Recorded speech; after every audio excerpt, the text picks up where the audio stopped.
And good morning, everyone joining us in person and online. A special welcome to those joining us from Sudan. My name is Ryan Brenner. I'm Programs and Partnership Manager at Darfur Women Action Group. Darfur Women Action Group is a women-led atrocity prevention nonprofit organization that does humanitarian assistance and advocacy for sustainable peace in Sudan with the inclusion of women. I'm glad that you've all helped yourself to breakfast and coffee in the room, and those online should see a welcome from our online moderator, Tashi, who's using the handle of Simon Vilnius. I couldn't start our event without first thanking our co-sponsors. Thank you so much, Alliance Against Genocide, Genocide Watch, No Business with Genocide, and the United Nations Association National Capital Area Chapter. And of course, our in-person hosts for today, Humanity United, who've graciously provided this space and the catering for the event. We've gathered an excellent program of speakers and experts for you all today in honor of Genocide Awareness Month. As we've been planning this, we've really wanted to emphasize bringing back the genocide prevention and mass atrocity prevention community. So we're so happy to have this group together. And to get us started, we have opening remarks delivered by Bridget Moix. Bridget is the General Secretary of the Friends Committee on National Legislation, and she's also a fabulous board member for Darfur Women Action Group. And without further ado, I will hand the mic to her. Thanks, Bridget. Thank you so much, Ryan. Thank you to Darfur Women Action Group and all the wonderful sponsors of this event. It does feel like a regathering of community, and that is so important right now. So it's wonderful to be with you all, to see old friends and meet new people, and to think about why we're here. So I was asked to offer a little bit of a welcome. And for those who don't know me, I'm Bridget. As Ryan said, I lead an organization, Quaker lobby organization called Friends Committee on National Legislation. But I am here also with my Darfur Women Action Group board trustee hat on, and I'm so honored to be part of that group, which has been so steadfast for so long. And I was thinking about what to say to welcome people into this space and time together. And I was thinking about my own journey in this work on genocide prevention, and particularly around Sudan. And many years ago now, I remember being probably with some of you on the White House lawn out in front of the White House, lying down in a die-in on Sudan, on Darfur. And this was back in the days when we were just trying to get the US government to pay attention to the genocide in Darfur. And we thought at that time that if we could get the US government and the international community to acknowledge, to recognize that genocide was underway, we thought then that action would be taken, and then we could stop it. And it was a very, very sad and tragic lesson to discover that that's not enough. It's not enough even for when major powers or the international community recognizes atrocities and genocide is underway. It doesn't equate into the action to stop it. And so here we are now, Genocide Awareness Month, continuing this work at a new moment. And it has been a journey of dashed hopes in a lot of ways. And I just want to sit with the moment and acknowledge the reality of the challenges that we have seen on genocide generally, but particularly around Sudan. And the other dashed hopes over the years that we have experienced. The dashed hopes around thinking, oh, the South Sudan will be created, a new country will be created, there'll be a new future. And seeing that dissolve also into conflict and such challenges.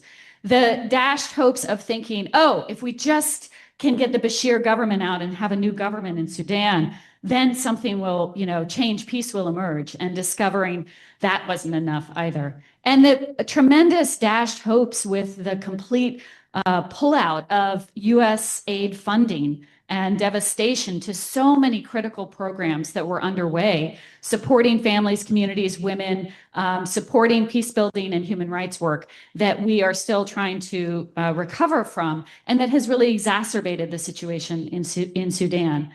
So April 15th, as you know, was the 3-year mark of the most recent war in Sudan, but we have this long journey of violence and conflict and tragedy, and it is now called the world's worst humanitarian crisis. We have tens of thousands of people have been killed, many of them children. Thousands of children have died from this war. There is a serious crisis of hunger and food happening right now, and Carl Scow, on the deputy executive director of the World Food Program, on the 3-year anniversary, said that hunger and violence are reinforcing each other in a vicious cycle of desperation.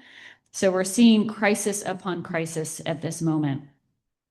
And so here we are in Genocide Awareness Month, in the midst of so much suffering and pain in Sudan, asking ourselves what next and what can be done. And I want to uplift and acknowledge the critical work that Darfur Women Action Group is doing in this moment, this gathering, but also to build towards restarting the Genocide Prevention and Women's Symposium in the fall. And so I understand that that's part of the plan that we're building toward. That has been such an important symposium over the year to bring activists and advocates together in Washington to advocate against genocide and to acknowledge the intersections of genocides globally. And so that will happen again in the fall, which is really encouraging. And we're gathered, we don't want to just check the box. Oh, it's Genocide Awareness Month, let's get together. We're not here to just check the box.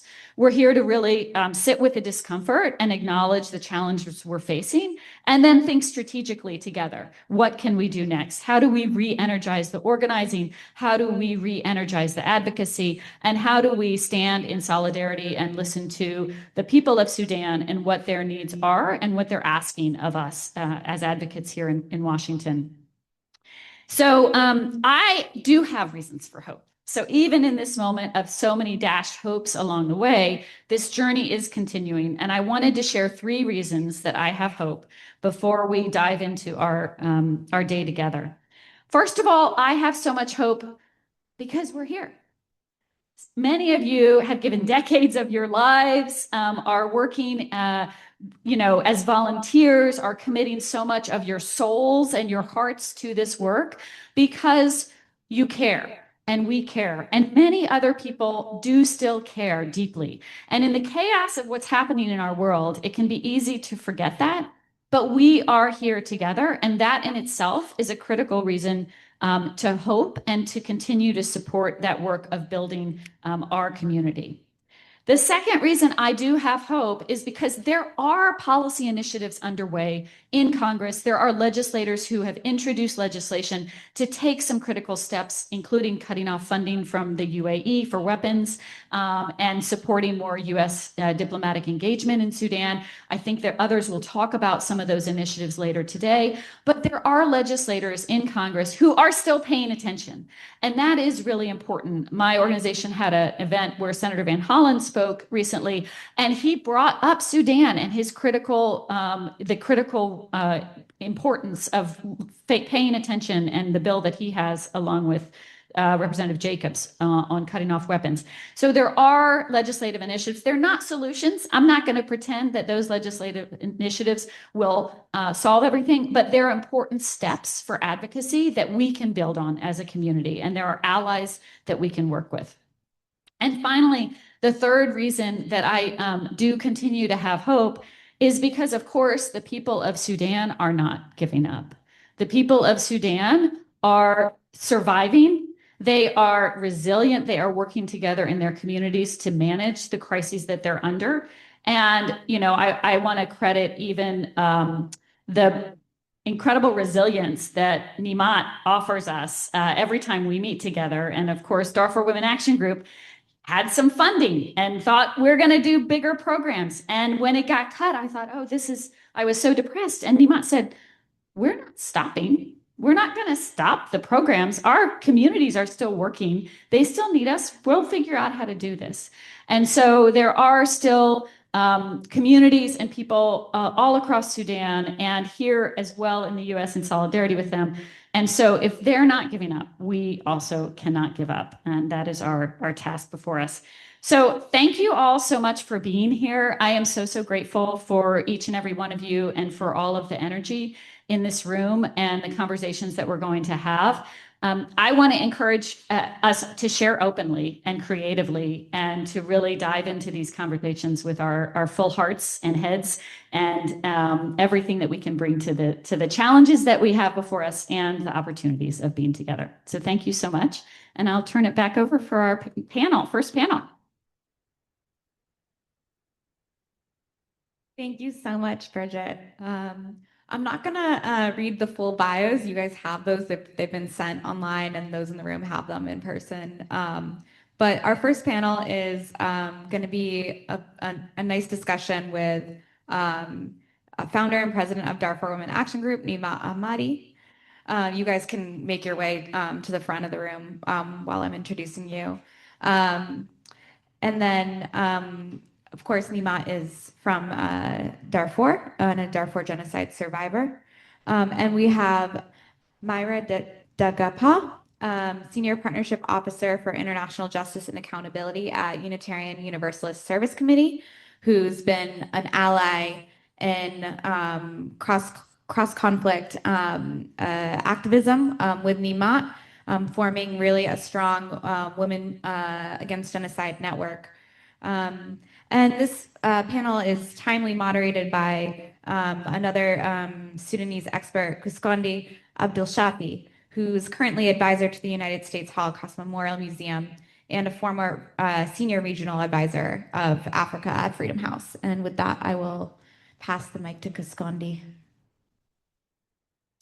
Good morning, everyone, and everyone in the room and everyone who is listening to us online. Thank you all for coming and for making it here to this discussion today. Today's discussion brings us face to face with the most devastating and deliberate tools of the war, which is conflict-related sexual violence.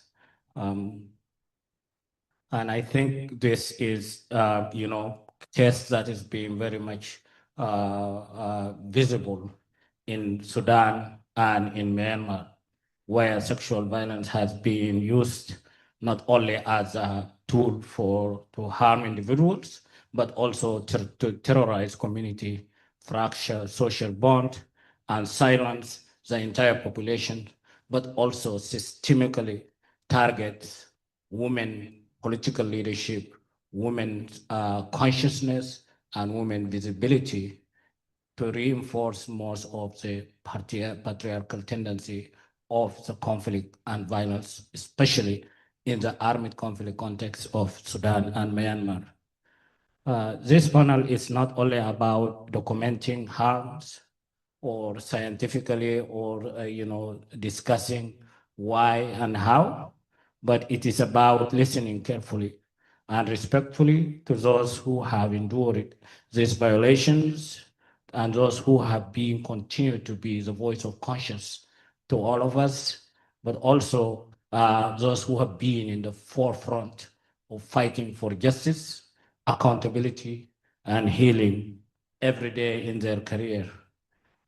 We are here, we are very honored to be joined by, two of my great colleagues and leaders whose courage, and experience challenge the impunity, demands action from all of us practitioners, policymakers, and global community. We can begin, and I want to acknowledge before, as we go, that these testimonies might be, difficult to hear. We ask everyone to engage with care, respect, and commitment to uphold dignity for those whom story is being shared and be able to open their hearts to listen. This conversation is not just about awareness, it is about responsibility. How we translate testimonies, things we hear, reality of people living day to day in these two contexts into, into action to protect justice and take meaningful change, take action for meaningful change. Before further ado, I want to introduce my colleague, Myra Dagafau. And Myra, welcome. Thank you. Thank you so much. And thank you to my dear friend, Niemat. We've known each other forever and we've been in this fight forever together.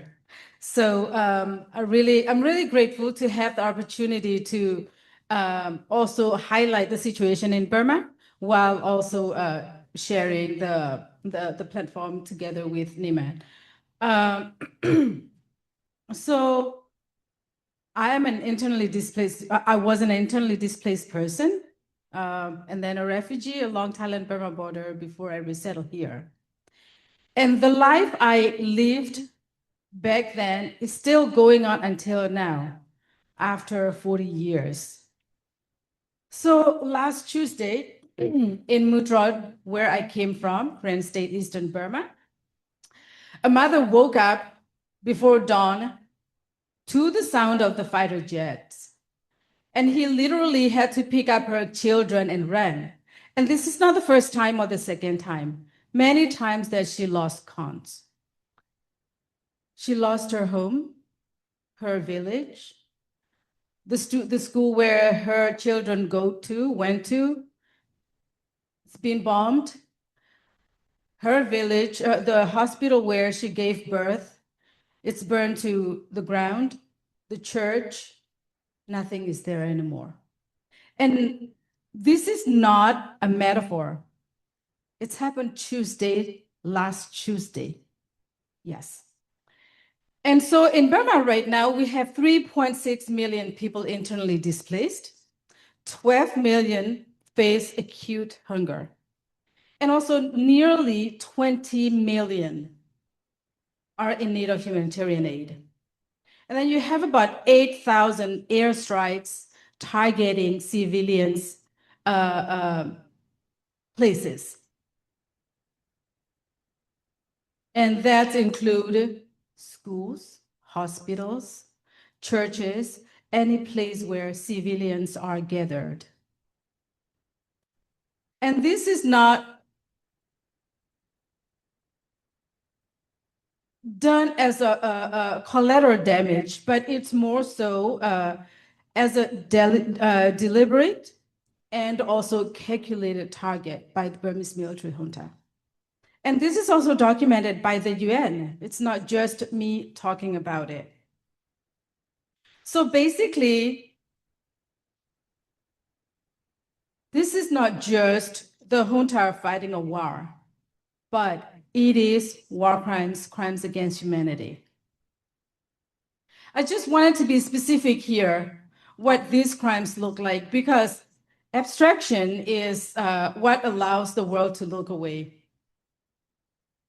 So over 70,000 civilian homes burned down start from the military coup took place 5 years until now. And then you have school bombed for over 350 times. I mean, considering how many schools were destroyed. Sexual violence is still used as weapon of war. Soldiers entering the village, killing men, raping women before burning their villages to the ground. Children conscripted. Journalists are imprisoned and killed. And so you have the entire ethnic community. You go all the way from Karen, Karenni, Chin, Kachin, Rohingya, and many others. They are subjected to what the international legal experts describe as genocidal violence. And then if you go to the Rohingya community, they already survived the 2017 genocide that drove over 700,000 from their homes, and they are still facing atrocities today. And then over 1 million living in a crowded, when I was there, I was told that the area was just about 30,000, square kilometers. I'm not good with the area, but 30 square kilometers seem to be a little too small for 1 million people. Seriously, they are like literally almost living on top of each other. But the problem is that there is no pathway home and also no justice in sight. And then you have the Burmese military offer a peace talk. Of course, the ethnic resistance group refused because they already know the result that will come out. But then as a result, now you can predict the response that will come from the military. Intensify area strikes on civilians' areas. Having said that, in February 2025, we had the Argentina Federal Court order arrest warrant for Mionle and then 24 other military officials for genocide and crimes against humanity. And I was honored to be there to witness the Rohingya women survivor being at the court, standing up and testify. It took extraordinary courage. And that is what the accountability looks like when it finally arrives. But the problem is that a lot of times it arrives too slowly. And in the meantime, the bombs are falling. I spent more than 2 decades working on Burma, and I have watched the international community express outrage, pass resolutions, issue statements, and then they move on. And I also watch the Burmese military junta calculate correctly that the consequence would be minimal.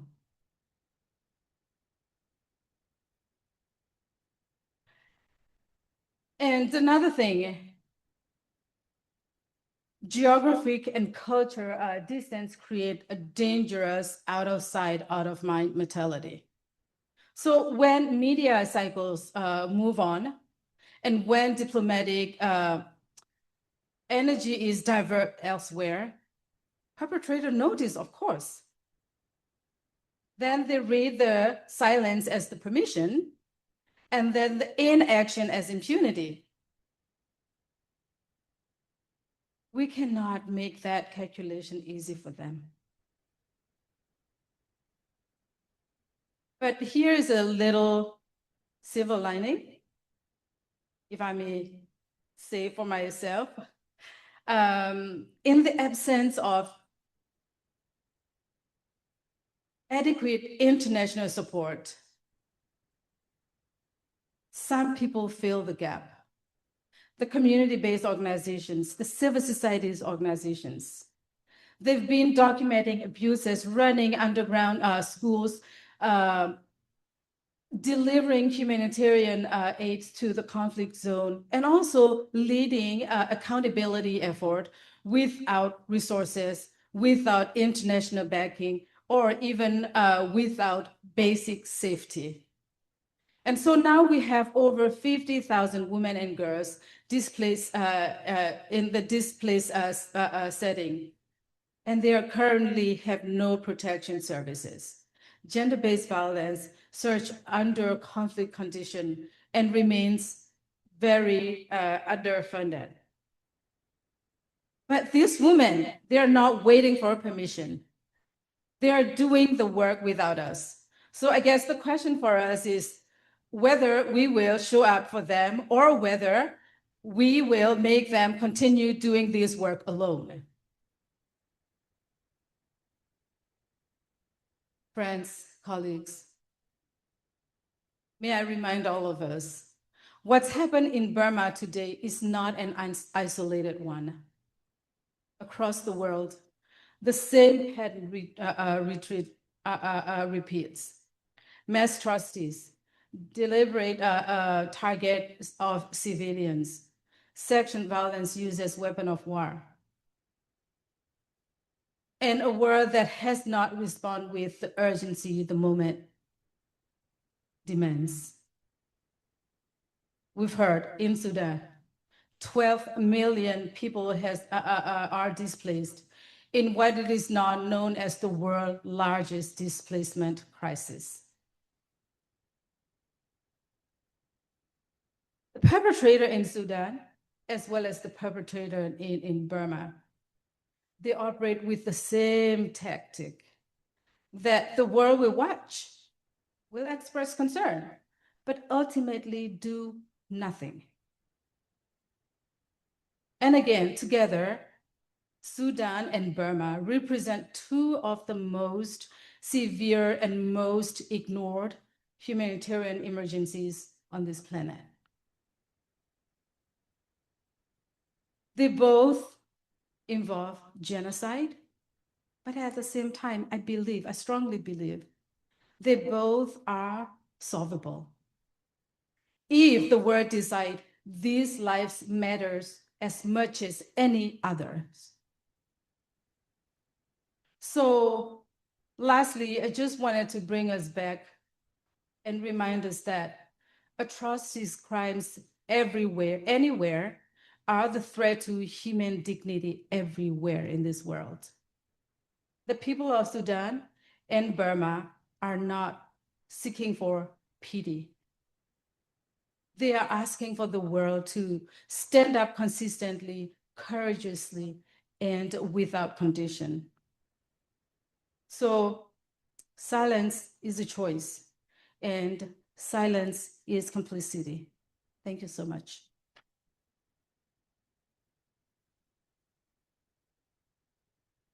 Thank you, Mayor. And I was listening at what happened in Burma, and I was just feeling like I was listening with somebody talking to what's happening in Sudan, and the patterns of violence are almost identical. We have heard, all of the most horrific stories of the post conflict in what happens in the two countries, and we see the visibility of the problem of the visibility and action. And I want us to take you from Burma to Sudan, and handing over the mic to Niemat, who shared some stories. Thank you, Koskandi. I'm pleased to be sitting next to you. Appreciate all the work and the hard work you do. And I can't thank you enough, Myra, for what you're doing for the people of Burma, but also for others across the world. And we bond and we always call each other friends in the fight. And I'm always inspired to see you continuing to doing this work. Thank you to our sponsor and to our participants online and in the room. And it's really pleasure to have you. And this shows the commitment you have to this cause. And we were trying to bring the movement back and revive the movement. And you told us that it is possible to revive the movement. And I thank you for that. And I hope we can collectively continue to make this movement sustainable so that we are not working on a piecemeal, but also we can advocate against genocide, not only in Sudan and Burma, but across the world. Well, it is very hard to speak to you, and we are entering into the third year of the vicious war in Sudan.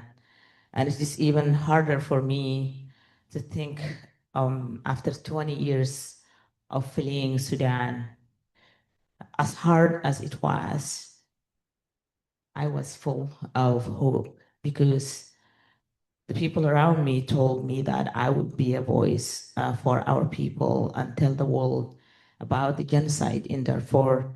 Like Bridget said, when I came to the US, the Save Darfur movement was remarkable when people from all walks of life, regardless of their color, ethnicity, or religious background, they came together and they said, not in our watch, and that our leaders must not look the other way in the face of genocide.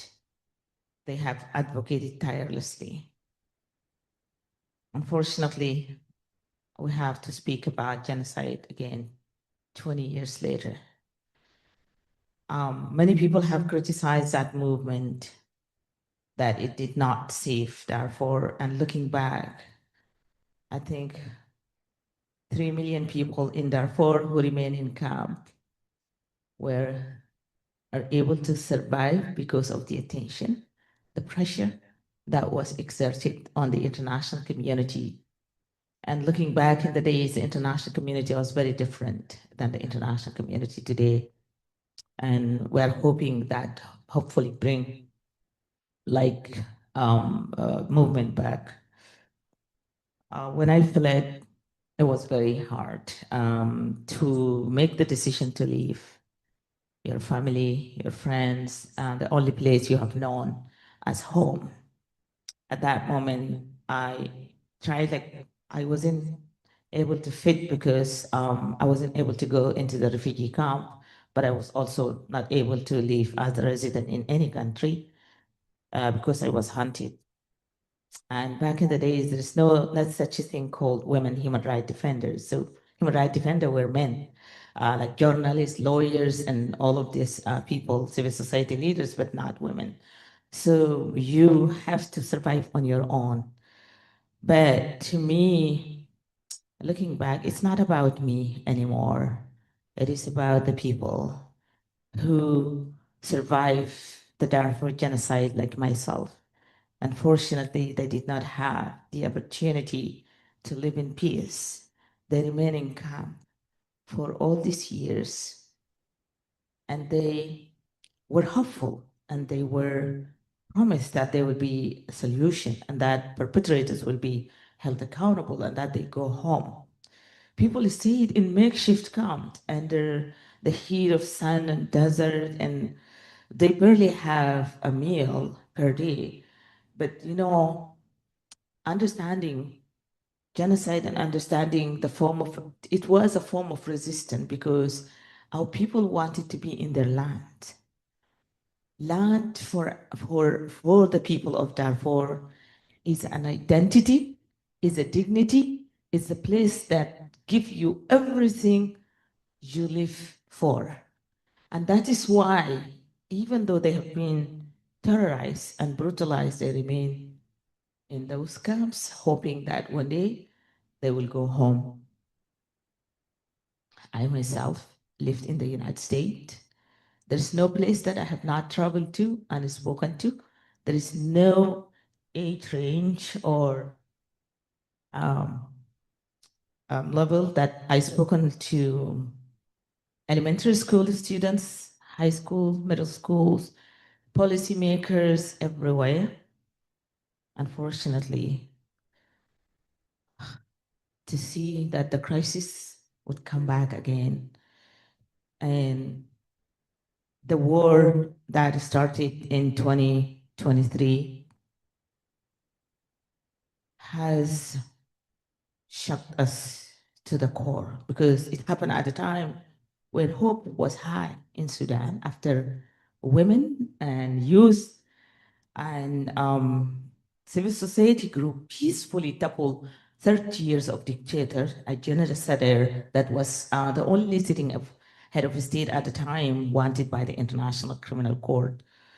And unfortunately, that hope was wiped out in an overnight when the coup happened and then the war erupted.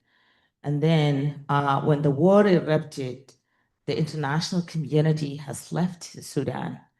International NGOs,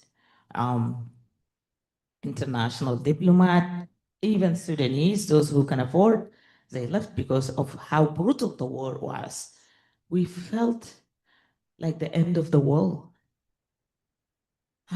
We almost losing hope. But our people show us that hope is possible. It was the women of Sudan. It was the youth of Sudan.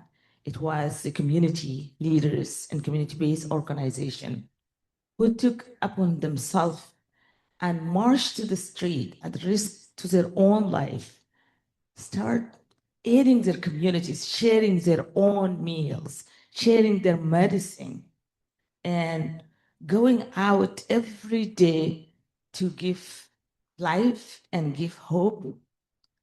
And that has effectively drawn a bold line between despair and hope. We have seen time and time again the people of Sudan's resilience, and the people of Darfur have shown remarkable resilience, but I don't think that resilience can hold up because it's just unbearable.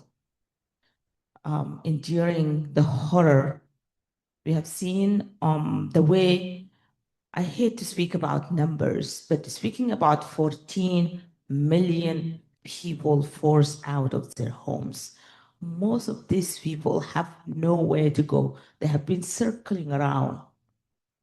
Many more were not accounted for. We only talk about 14 people. These are the people who were able to reach and calculate and count, but many more have yet to be accounted for. The number of people killed, I cannot say a number. Believe me or not, when this war ended, you will realize that people died in millions. Because in the early days, when the war erupted inside Khartoum, people died in their homes because they are unable to make that call to their neighbors. They cannot go out because of how horrible it was, the bombing and the shooting and the killing outside. And also the fact that RSF have marched into people's homes, killing those who refused to leave. And at the same time, our staff was using air bombardment, indiscriminately bombing, only to end up in the residential area, killing civilians, destroying civilians' infrastructure, including water sources, electricity, communications. So people were completely cut off. As much as it is horrifying in Khartoum, the war quickly spread it into Darfur and other historically marginalized areas. But the nature of war, despite the fact that war crimes and crimes against humanity have been committed in Khartoum, the nature of attack in Darfur and other marginalized areas is very different. You see the fight between RSF and SAF in Khartoum and in other areas, in Al Jazeera, in Sinnar, but in Darfur, it is RSF systematically targeting civilians. They would come into a city, they round up people, put the city under siege, make sure that cutting city from any supply coming from outside. They loot stores, food storage, they loot the market, they loot pharmacies, hospitals, and they kill and burn. People who are wounded, they let them suffer in front of their families, and they refuse to them to take their dead body were also refused to them to bury them. In Al Junaina, people were wounded, about 5,000 people lying on the street around the neighborhood.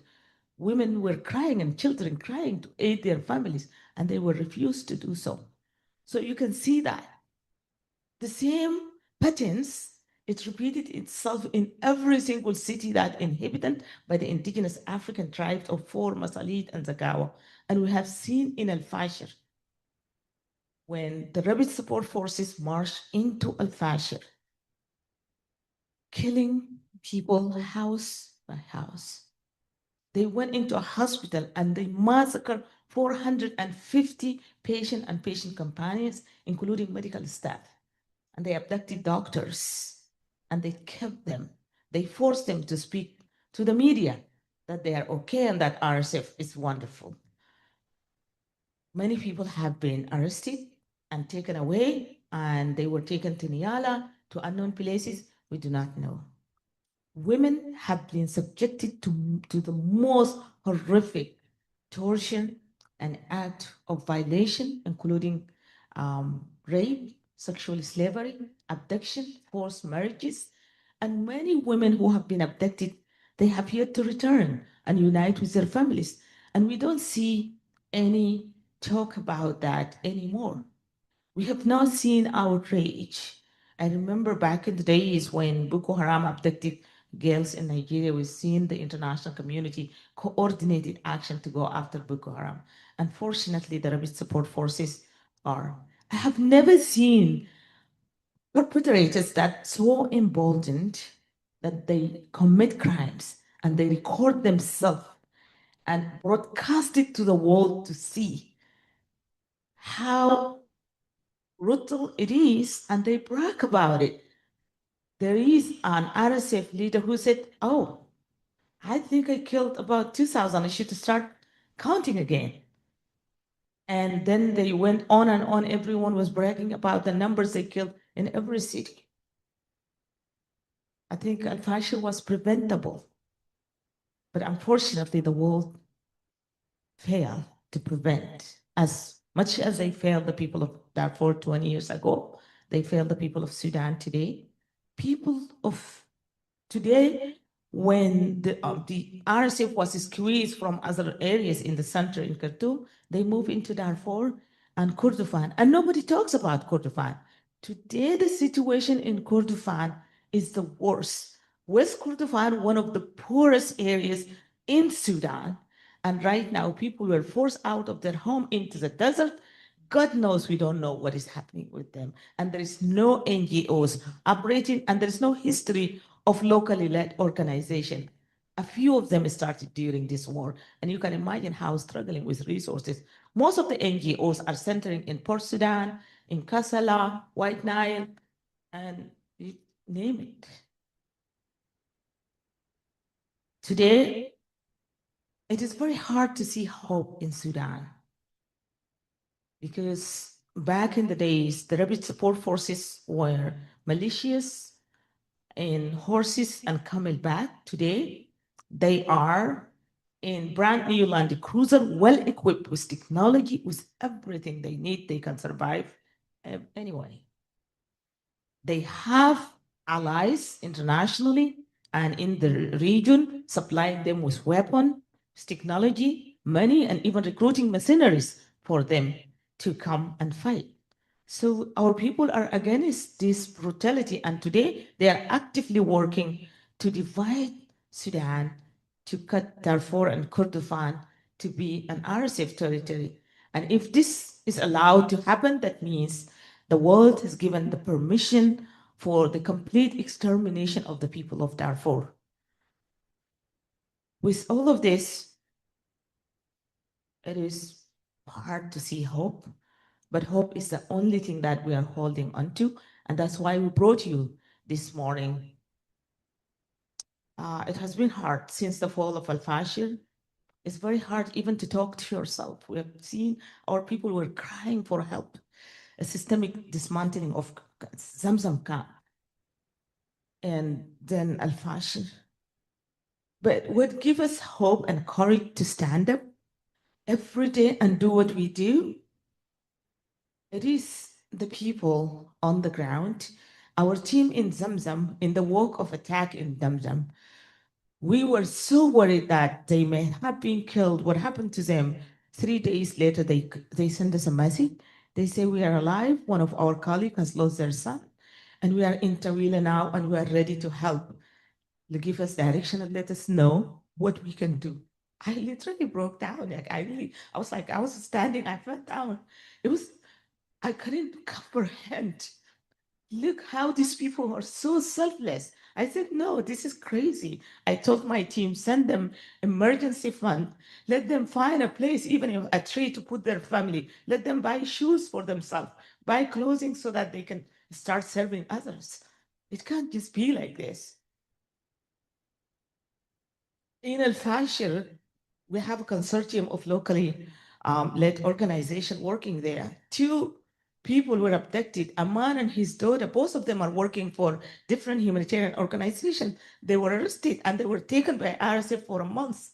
When they were released, I spoke to them that, can we relocate you to have healing session, treatment? They said, no, we're going to be here and we're going to serve the people. This is the kind of resilience that I can't even imagine. And this is exactly how our people are so resistant that they are going to be there because they felt obligated, that they give hope and they are not going to walk away to leave other people, because many people do not have someone to stand up for them. And that is why back in the days when I was fled, there was no Darfur Women Action Group. Today, I can tell you proudly that Darfur Women Action Group operate in 10 states in Sudan, in some of the hard-reached areas, including South Kordofan, Blue Nile, and Darfur, and in Khartoum and other areas. And in all these areas, we're operating with very limited resources, but our teams have never seized the opportunity to amaze us. So I will stop here, but I will tell you that because of this hope and the resilience that our people demonstrated, we must continue to speak up, and that wherever genocide is taking place, that we must speak up, and that accountability must be a priority. We advocate that the international community take an atrocity prevention approach to Sudan. Over the years, Sudan has been wrongly approached. When a person commits genocide, war crimes, and crimes against humanity, a rapist will never be a leader that will bring peace to the community. But we are forced to negotiate with them and give them position back so that they can sit there, prevent the peace from being implemented, and dictate on our affairs and put the country back into chaos. And this time around, we are not going to do that. We are hoping that those who commit crime, just like in Rwanda and in Liberia, when Charles Taylor was exiled, the people of Liberia was able to come together. We want that for the people of Sudan.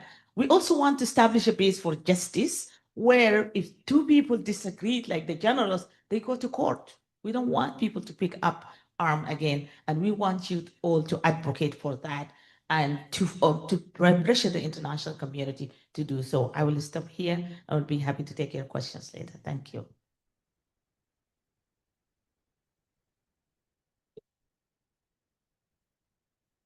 Thank you so much. And it's just very, very heartbreaking and touching to see something that's coming to happen and you have no ability, no power to stop, and you are not able to touch those who have the power to act. And I think from both situations we see in Myanmar, when the conflict happens, most of the anti-coup women leaders being arrested in group. First of all, after arrest, they used to rape them for days and days, and then they kill them. Many of them executed. A women leader just set on fire and burn it in a way to punish the community, to humiliate women, to show them how powerful the military are. In Darfur and in Sudan, especially the RSF, documents, and imagine that you see somebody, you know their name, and is being raped for days and hung on the tree, crying, documented, crying, this lady on the tree until she passed away and she died. And you watch that video on Facebook, on WhatsApp. There is nothing left out of humanity that you can hang on. And I think that is what is being, how much also the invisible crisis in Sudan is being visible to Sudanese. Because it is just there on your phone. It is just there in these WhatsApp groups. It is just there on the Facebook. And it is there where, you have people who are infatuated, they see a video, and that video is the uncle, auntie, and everyone, they put them together and they kill them. And you are somewhere watching that video, knowing their name, and just go numb. The atrocity, the continuation of this atrocity in this magnitude, and when we're talking about magnitude, and Niemat mentioned that 14 million being displaced in Sudan. This is not a number that have happened. This number exceeds Syria, exceeds what happens in India and Pakistan in 1947. This number of a new record in the history of humanity. But with that displacement number, we don't know the number of people he didn't make it. We don't know how many women, because these are the army of rapists, brutal beasts that are go to the city, and that is one of the key tools. And I think in the history, we remember that in Darfur, a year ago, there was a war that was called the Underwear War between two tribes in South Darfur, where this group went and they attacked this group and they raped the women and they shared the underwear, and this group went to do the same. And that was how the conflict, how the woman as a tool of war, sexual violence, a tool of war is being so much effective in collective punishment and humiliation of those who are coming. And I think, from both of you, from, 2005, 2006, you've been here in Washington, D.C., you work with Save Darfur, and you all work on the advocacy in Myanmar. And we are seeing now, we are still in the same city. There is still Capitol Hill, there is still White House, there is still universities, there is still people walking around the street. Was there more human in us at that time than now? Or what is being missing? Were we not using right tools? What happens? And I think that's something that I want to hear from you, boss, and I think that the accountability and the impunity, one of the key drive for a punishment and accountability sometimes is the visibility for the perpetrator. Naming them, this is the person, this is his name, this is his village, this is his picture, this is the person who commits. That is one of the things. But at least that, even if that is not effective, and I think what can we do to encourage accountability? What is something that we can do better to be able to mobilize actions at a global level? Because there is no hope, at least in Myanmar or in Sudan now, that there's a court system where you can go and some of these people can be held accountable. We have only one hope, and that we can mobilize the world to act. And this is open question, and if you can jump in to answer quickly, and if we can make brief for the time. Well, thank you, Kuskandi. I think this is a question that lingering in our minds for a while.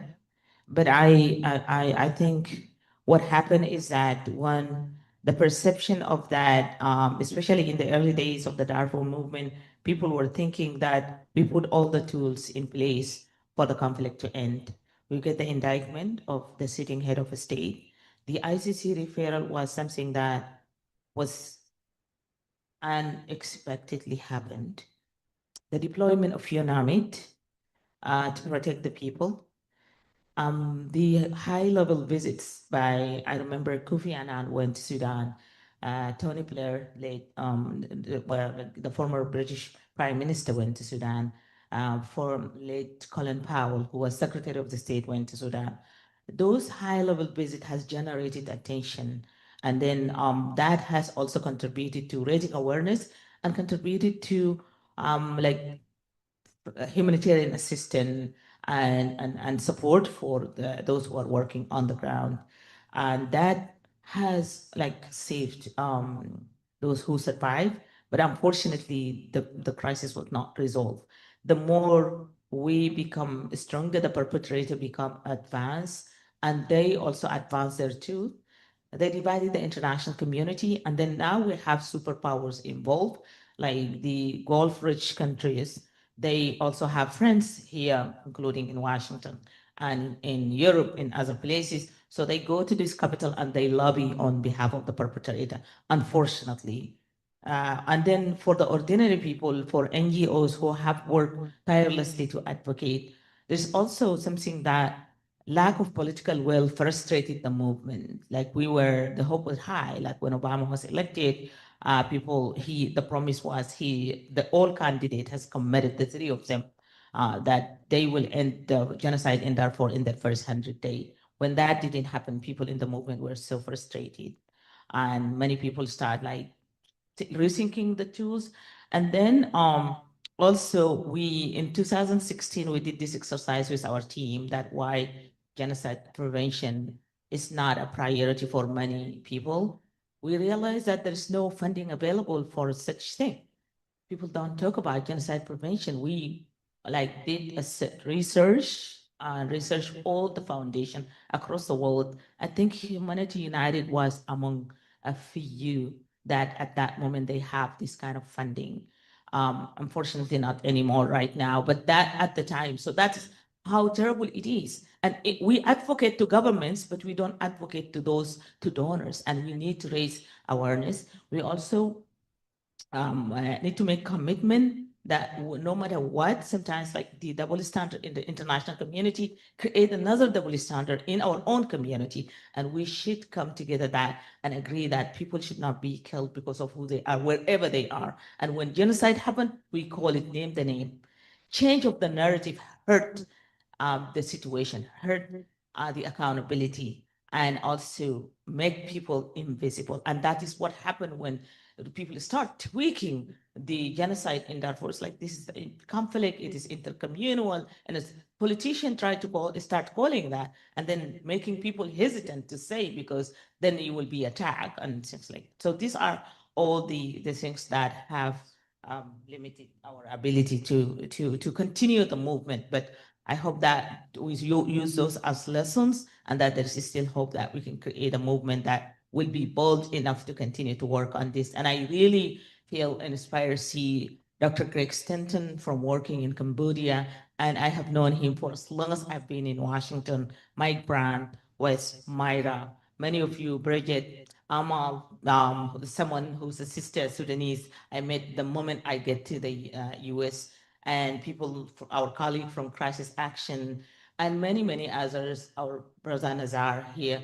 So these are the people that they have been around, and they show the commitment. So if we can extend the circle, that will be definitely good. And we need to revive the movement. Maybe we can have a strategy session. I don't want to take up much of your time, but we definitely need to think. And I want everyone in the room to think when the time comes that you get the opportunity, bring your ideas, how we can revive the movement and make the commitment that will not let genocide go unnoticed.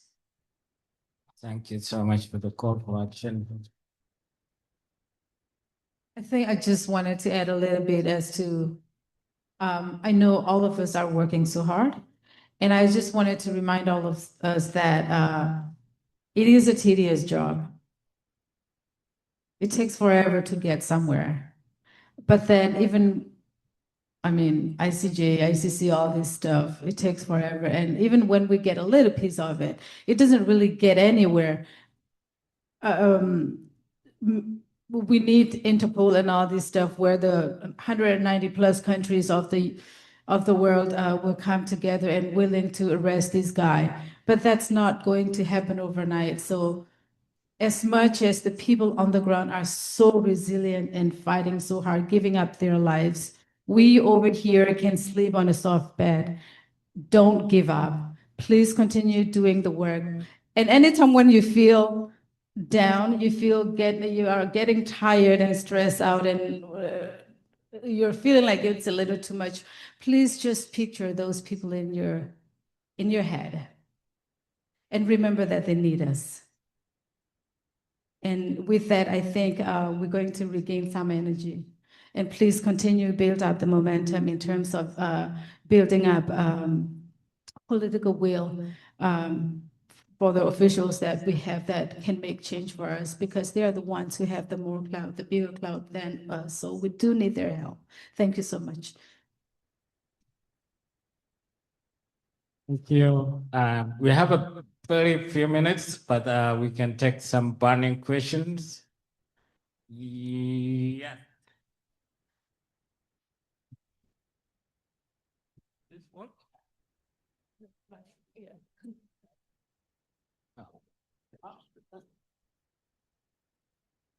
Hi, my name is Muzna Hassan. I'm a feminist and peace builder. I have working and advising different organizations in the MENA region. I want to ask Niemat and others about how do you see the traditional accountability processes like the fact-finding mission, the designated expert within the UN, are they worth this work with them in some way? Because as you see, after the funding cut and everything, the work has been harder. And also, how do you see the special envoy in Sudan from the UN as an effective thing between accountability and peace processes? In addition to that, for the ICC also, we have been working with different Libyan groups to add some of the Sudan work to the mandate of the ICC relating to Libya, just to extend the space. How do you see it also effective or not? Because now we have less resources, less people. So how do you see the priorities for this? Thank you. We can take another one. There is one burning, or we can just go with this one. Okay, thanks. I can give. What?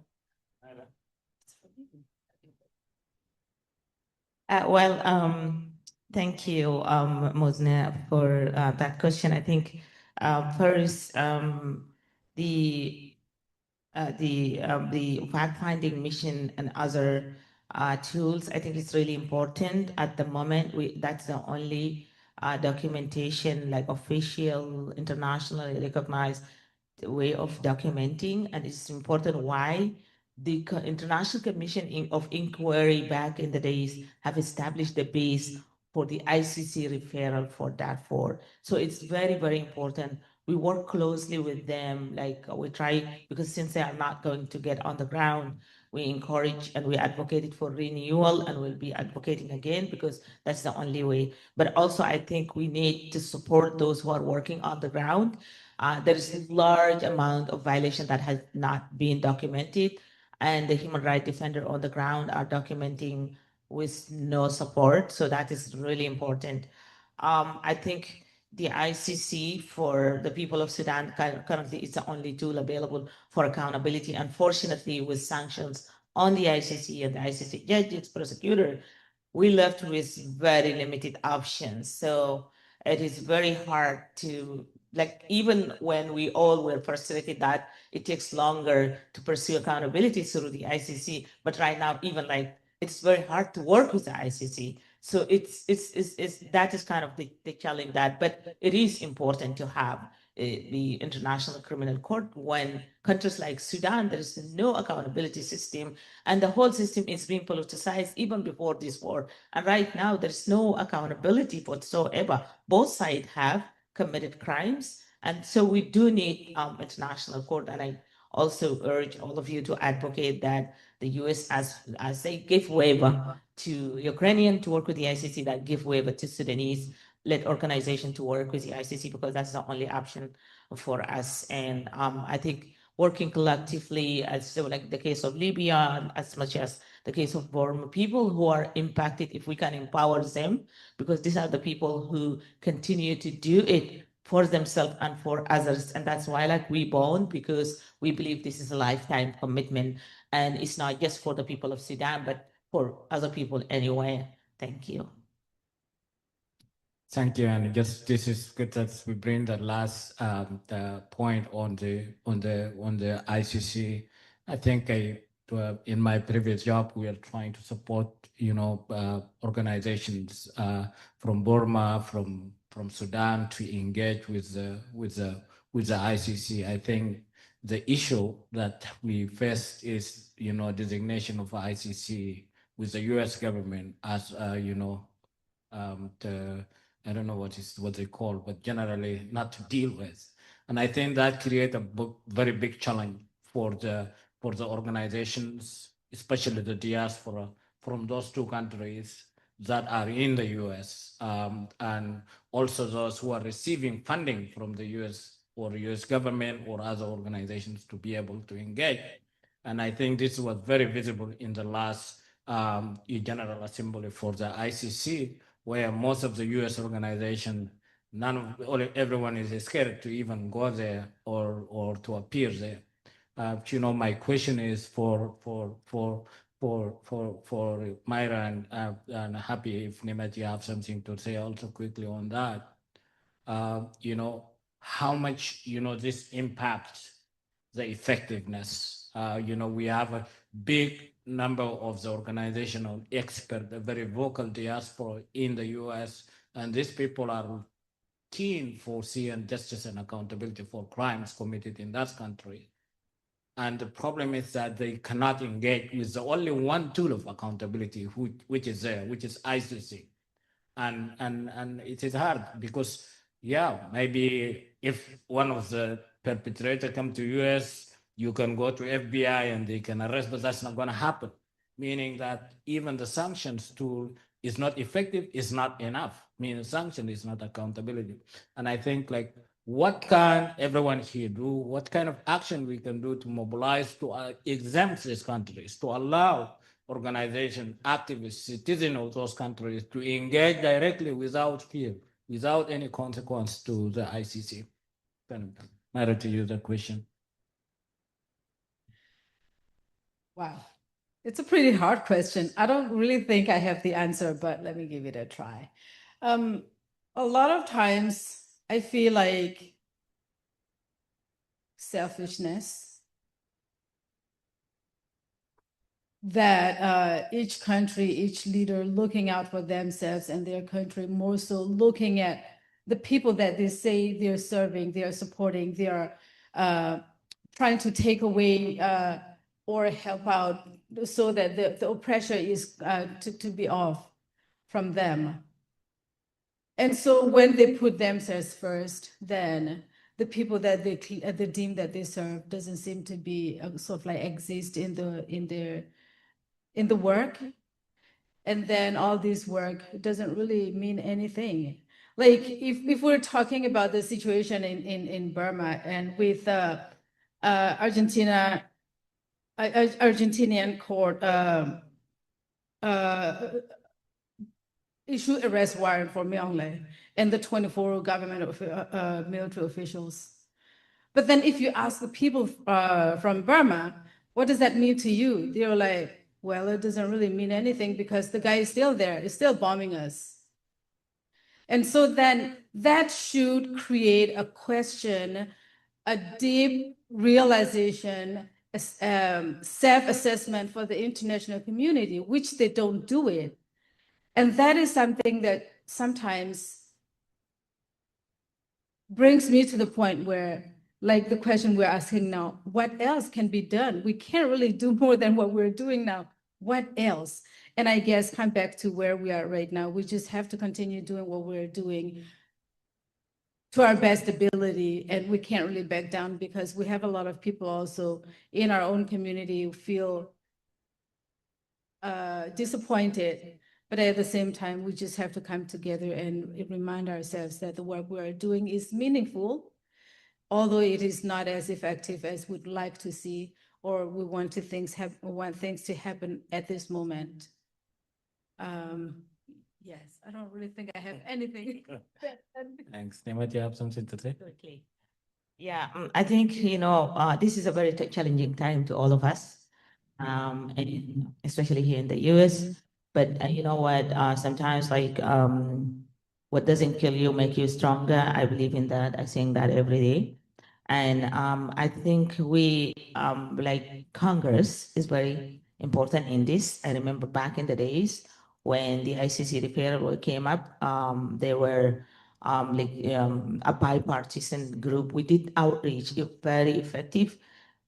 Some of the Republican senators and member of Congress, for example, Frank Wolf, become very supportive to us because we had people from his constituency telling him the story of their family being massacred, and that we need the ICC not to go against the US forces, but it is for places like Sudan that they don't have any accountability mechanism. And he understood that. So we need to do more of an effort to advocate, try to get bipartisan group to support, and also getting that WIBA, as well as also those of you who are working internationally, Europeans, they are the member state of the ICC, the Africans. So we have to continue to advocate to them, to be able to continue to do what needs to be done. But I think also we need integrated accountability measures. Like the US has sanctioned over both belligerent members, but then we were sitting in DC. I was so terrified that one of the Dagalos were in DC.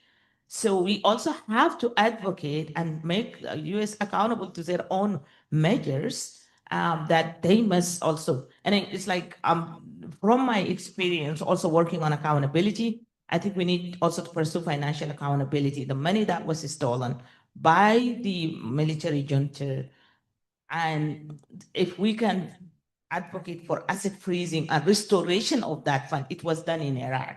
If we do that, if we stop the money, then we stop the flow of weapons. And then when they are helpless and they can't move around, then ICC can do its job. So I think there is always a way, but we just have to work a little harder, which is very unfortunate that we always have to work hard. Yes, and we need that money also to address the humanitarian crisis they cause it. So that would be actually getting two birds in one stone. Thank you so much, Niemat Ahmadi and Mary Dagafau. I'm really, really honored to be, leading this panel and, to listening to you, your courage, your honesty, and your leadership, your voices, not only like testimony of what is happening, but they are calls to action. What we have today reminds us that conflict-related sexual violence and targeting of civilians is not inevitable. It is actually preventable, and it persists just because of impunity, lack of action, but also because we allow it. Is we were not able to, pressure our institutions and leaders to take action. The responsibility now lies to all of us, not only to listen, but to act. That means that supporting, efforts like Darfur Women Action Group, like the work Naira is doing here, and empowering especially women-led organization. And then, because I mean when I say that, because it is more, especially to address some of this crisis, is very much important to have women leadership in the center. And now that there's a global funding crisis, this crisis actually affect 2 times to the women-led organization than the others. And I think that is where we need to bridge that gap and support is strengthened for us to be able to support them, to lead those efforts, to strengthen accountability mechanism, to ensure that protection of those at risk, and entering the mobilize the response. Let us leave this conversation with only one movie, but but also committed to ensuring that these stories of these 2 conflicts and what's happening to the people there lead to justice, that survivors are supported with dignity, and that the actions that we are taking are, we are able to follow up, we are able to do for the commitment. Thank you all for being part of this important discussion, and thank you everyone. And for that, yes.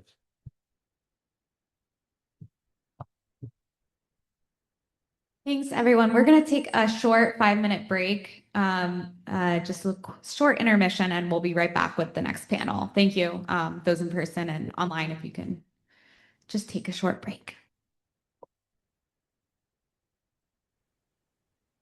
Hello, everyone. I'm so glad to see everyone having great conversations in the room and enjoying the lovely meal. We're Now going to move into our next panel, which I think is super timely because of the questions that were asked on the first panel about what can we do and what have we done. And this panel brings together strategic policy advocacy and accountability experts on atrocity prevention and genocide. We have Mike Brand, adjunct lecturer in human rights, atrocity prevention, and peacebuilding professional and activist. And I highly recommend you guys all follow him on his YouTube, where he's posting great reels all the time, calling out the administration and others on things. We have Dr. Wes Rist, an international law professor, former atrocity prevention officer from the Bureau of Conflict and Stabilization Operations in the U.S. Department of State. Hi, Wes. And we have the legendary Dr. Greg Stan, founding president and chairman of Genocide Watch, also here. Thank you, Dr. Greg, for being here. And then this panel is going to be moderated by Mona Khalil, affiliate of Harvard Law School program on international law and armed conflict. And somehow it missed the program. But she's also a Darfur Women Action Group board member, advisory board member and advisor, and she's been a fabulous advocate for women and human rights. And with that, I'm gonna turn it over to Mona. If you can unmute her, Tashi. Thank you, Ryan, and thank you all, in particular Niemat and Myra, for their leadership, for their courage, for their compassion, not only to survive genocide, but to rise above that, to become leaders for their people and their nations. You both give us hope, and hopefully you know that we're here as fans and allies in your fight for prevention and accountability. So I'm honored to serve as the moderator for this panel. A distinguished panel of well-known scholars and practitioners, as Ryan just said, dedicated to the subject of strategic policy advocacy and accountability to achieve a world without genocide. The most respected UN Secretary General, Dag Hammarskjöld of Sweden, said that the UN was not created in order to bring us to heaven, but in order to save us from hell. In the first quarter of the 21st century, the human family is failing even at that.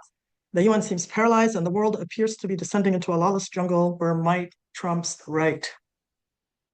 In the last 5 years alone, we've had many aggressions, including the Russian aggression in Ukraine, the US and Israeli aggression against Iran last year and this year, as well as the US aggression against Venezuela in January of this year, and threats against the territorial integrity of Cuba, Colombia, and Denmark. Most distressing of all, we have at least 3, possibly 4 ongoing genocides against the Darfuri people in Sudan, the Rohingya people in Burma, and the Palestinian people in Gaza, and now possibly against the Shiites in southern Lebanon. These aggressions and genocides are a disturbing measurement of the distance between the UN Charter's vision and the reality of our world. The UN was founded, after all, to save us from another world war and another Holocaust. And yet here we are getting ever closer to a third world war and farther away from never again. The only pillar that seems to be working is the judicial one. The International Court of Justice and the International Criminal Court have been more active than ever. The ICJ has 3 genocide cases in its docket, and the ICC has issued warrants against, first one against the former Sudanese president, now against the Russian president and the Israeli prime minister and former defense minister, and the former president of the Philippines is in the dock. And yet the UN Security Council and member states are failing to bring them to justice. Some of them even actively aiding and abetting the aggressors, the genocidaires, and the war criminals. So Myra and Niemat asked themselves why they're not more effective. But how can they be effective if the Council is not effective, the ICC and the ICJ are not enforced, and member states are violating the very resolutions meant to protect civilians in Sudan and elsewhere, actively aiding and abetting, not just failing to prevent. So this is the world that we are in. And in hopes of learning from their extensive experience in strategic policy and advocacy for combating genocide, and in hopes that we can have a future free of genocide. We're fortunate to have with us today three of the most distinguished American scholars and practitioners on genocide and other mass atrocities. We look forward to hearing from Michael Brenner, who is the director of the Security Project and has worked for various NGOs in the US as well as in Rwanda and South Sudan, and also in the field in the DRC and Uganda. Dr. Wes Rist is the former atrocity prevention officer in the US State Department, and he has extremely relevant experience as a member of the Prevention and Protection Working Group advising the US government on genocide and other mass atrocities.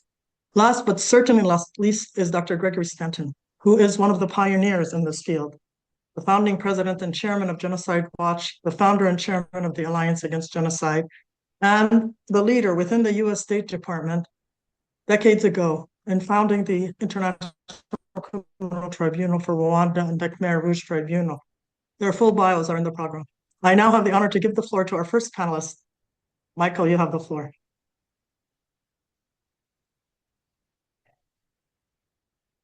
Thank you, everybody. I just want to start by recognizing all of the Sudanese lives that have been lost by this unnecessary war, as well as the millions that have had their lives changed forever.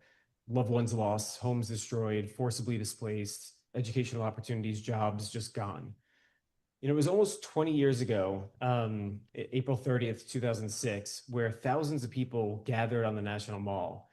And we were here for the Save Darfur rally. I was here, I remember it like it was yesterday.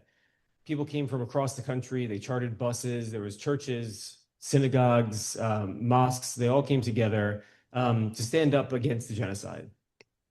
And back then there was a lot of investment, there was a lot of support for stopping this genocide. And, you know, I really wish that back then we had a bigger impact, because maybe we wouldn't be here today. A lot of the problems that we're seeing in Sudan today are directly caused by the lack of accountability for the crimes of Darfur, South Kordofan, across Blue Nile, across Sudan. It's directly related to the chaos and the atrocities that we're seeing today. Some of us here in the room spent the last week on the Hill engaging with members of Congress. Our friends at MGage said over 100 meetings on the Hill. And it was a great effort by a lot of stalwart Sudanese activists and friends of Sudan. But I can't help but think about the thousands of people that were on the Mall 20 years ago. And now we had a handful of folks, you know, on the Hill. You know, back then there was a lot of focus on Darfur because it was about 10 years after the genocide in Rwanda. And a lot of people remembered that and felt like they needed to do more. There were influential celebrities and folks that were involved. They were speaking out. There were foundations and individual donors that were supporting this effort. And, you know, especially the educational advocacy and organizing work that's so hard to get funded these days. But unfortunately today there's less funders and less funding. And as we've said, as Moses said, more atrocities. So you have more atrocities with less support to do this work. And now it's becoming inconvenient for people to speak out. You know, the UAE has been arming directly the RSF, and the UAE has their money in the hands of a lot of pockets. And so people around the world are choosing to take a paycheck instead of setting and doing the right thing. So, you know, I think back to my days, you know, going back 20 years ago and even later, being here in DC for a conference on Darfur. And, you know, I'm paraphrasing here, but, you know, one of the people at the conference very specifically said, you know, we're lucky. There isn't a pro-genocide lobby. There's a pro-tobacco lobby, there's a pro-oil lobby, but there isn't a pro-genocide lobby. And so we have, you know, it's a little bit easier for us to do this work. Unfortunately, today, we know that's not true. There is a pro-genocide lobby. There's a pro-atrocity lobby. And it's powerful. The UAE, Israel, South Sudan, Myanmar, China, Saudi Arabia, anywhere where atrocities are either being perpetrated or funded, somebody's paying somebody to be a lobbyist and support that work or shield them from scrutiny. So the challenge in many cases is that individuals are getting very wealthy and gaining a lot of power from these atrocities, while others lose everything. And it's no more true than in the case of Sudan. So I can speak at length about the Biden administration's policies and the Trump administration's policies towards Sudan and the disastrous policies that kind of led us to where we are. But I want to zoom out a little bit, and then maybe we can talk about that more in the Q&A section. this event is titled A World Without Genocide. And so I want to talk just briefly about how I think we can get there, maybe, or at least, a world where there's less war crimes, crimes against humanity, and mass atrocities. We may not eradicate them, but at least less. So, I'll focus a little bit on the US government, but again, as several people have said from Bridget on down, the US can't do this alone. Like, we've learned the lesson that the US alone cannot affect policy change everywhere around the world, but we're here in DC, so that's what I'll talk about. Since the early 2000s, we've seen several positive changes in the way that the US government approaches mass atrocities. And this progress was due in large part to folks that are in the room, people across the country, advocates and organizers that were doing the work to educate, raise awareness, and then advocate for these changes. From President Obama's study directive that led to the creation of Atrocity Prevention Board and the executive order, to the Elie Wiesel Genocide and Atrocities Prevention Act, Global Fragility Act, Women, Peace, and Security Act, as well as several policy documents and frameworks and strategies, the Stabilization Assistance Review, the strategy to prevent and promote stability, the strategy to anticipate, prevent, and respond to atrocities. All of these things sound really good on paper. And we had these policies and these laws that were written. And in theory, we had a lot of bipartisan support for this work. There were people on both sides of the aisle across administrations that supported this effort.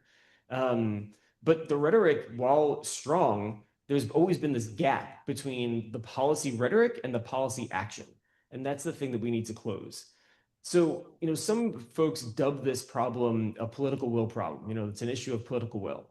And I guess that's partially true. But I'd also say that it's not just a lack of political will, it's also specific decisions that are being made to actively avoid prevention, right? When we think about, all these policies and things, if we don't follow them, what good are they? The Biden administration specifically chose not to pressure the UAE while they were arming the RSF because they made a conscious decision that in a post-October 7th world, the UAE support for Israel was more important than pressuring the UAE to stop arming the RSF. It's not just political will, it's also outright hypocrisy.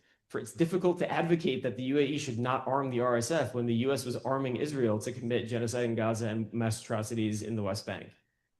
Or when we were directly supporting the UAE and the KSA for atrocities that they were perpetrating in Yemen. Or it's even more hypocritical when our own government is committing these mass atrocities in the form of torture, extraordinary rendition, drone strikes on civilians, etc. It's also hypocritical talking about the International Criminal Court, and I wish that I shared Moda's optimism about justice working. But when we celebrate here the indictment of Vladimir Putin and then sanction the ICC for indicting Yoav Gallant and Benjamin Netanyahu, as well as applying the same kind of sanctions regime on Francesca Albanese, the special rapporteur for the Palestinian territories.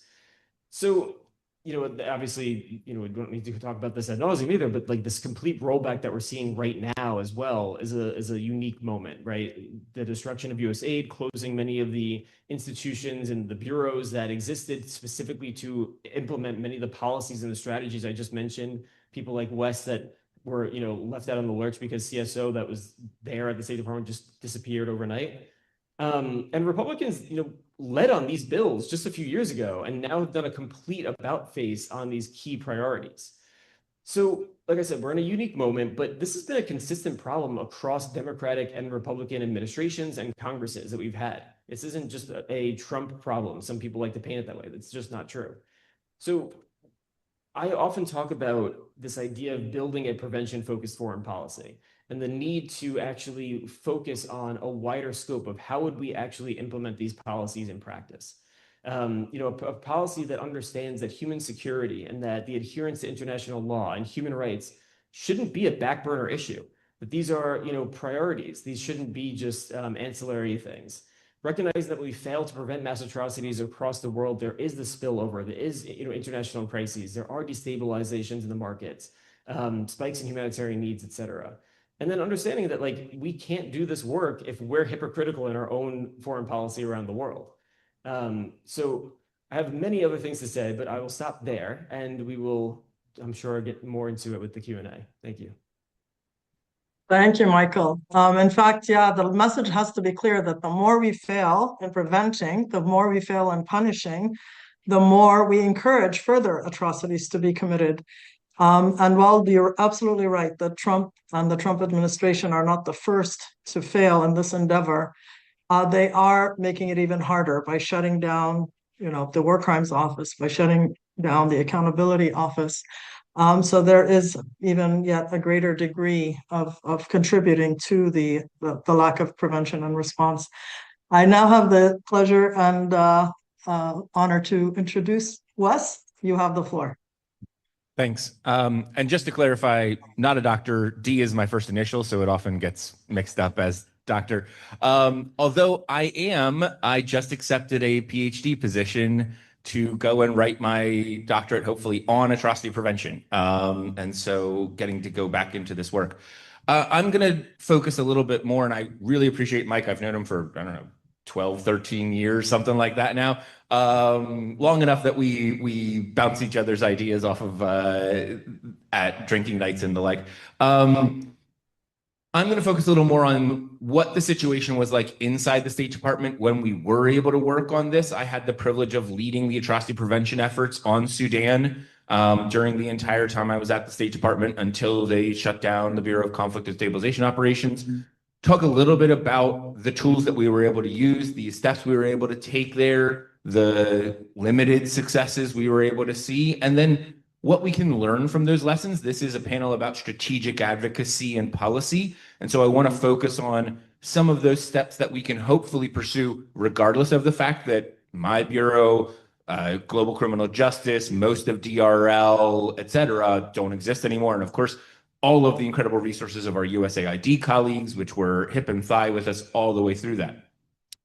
So let me just start by saying literally within hours after the civil war kicked off in Sudan, there were State Department individuals who had been pulled together in crisis response. There were USAID individuals who had been pulled together on that.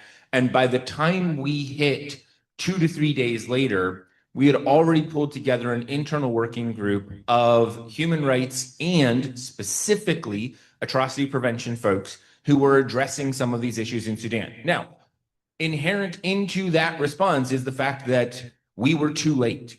By definition, by doing this attention, by putting this level of commitment to it at that point, we were too late. I got very early on in that process, I got asked a question about what's our priority? What should we be doing? How can we, solve this issue? And I was like, pull me in 10 years ago. Like, tell me to do this level of work with this many people, with this much resources 10 years ago, and maybe we've got an option. What we can do now is try and mitigate. What we can do now specifically is try and keep the worst from occurring.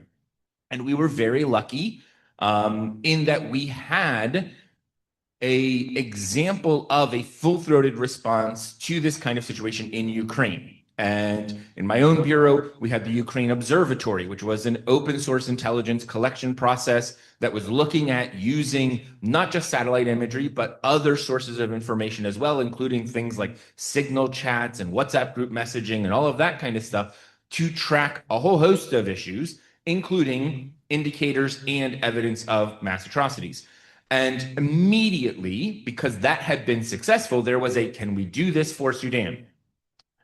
And we found a way to make that work. And we did create the Sudan Conflict Observatory.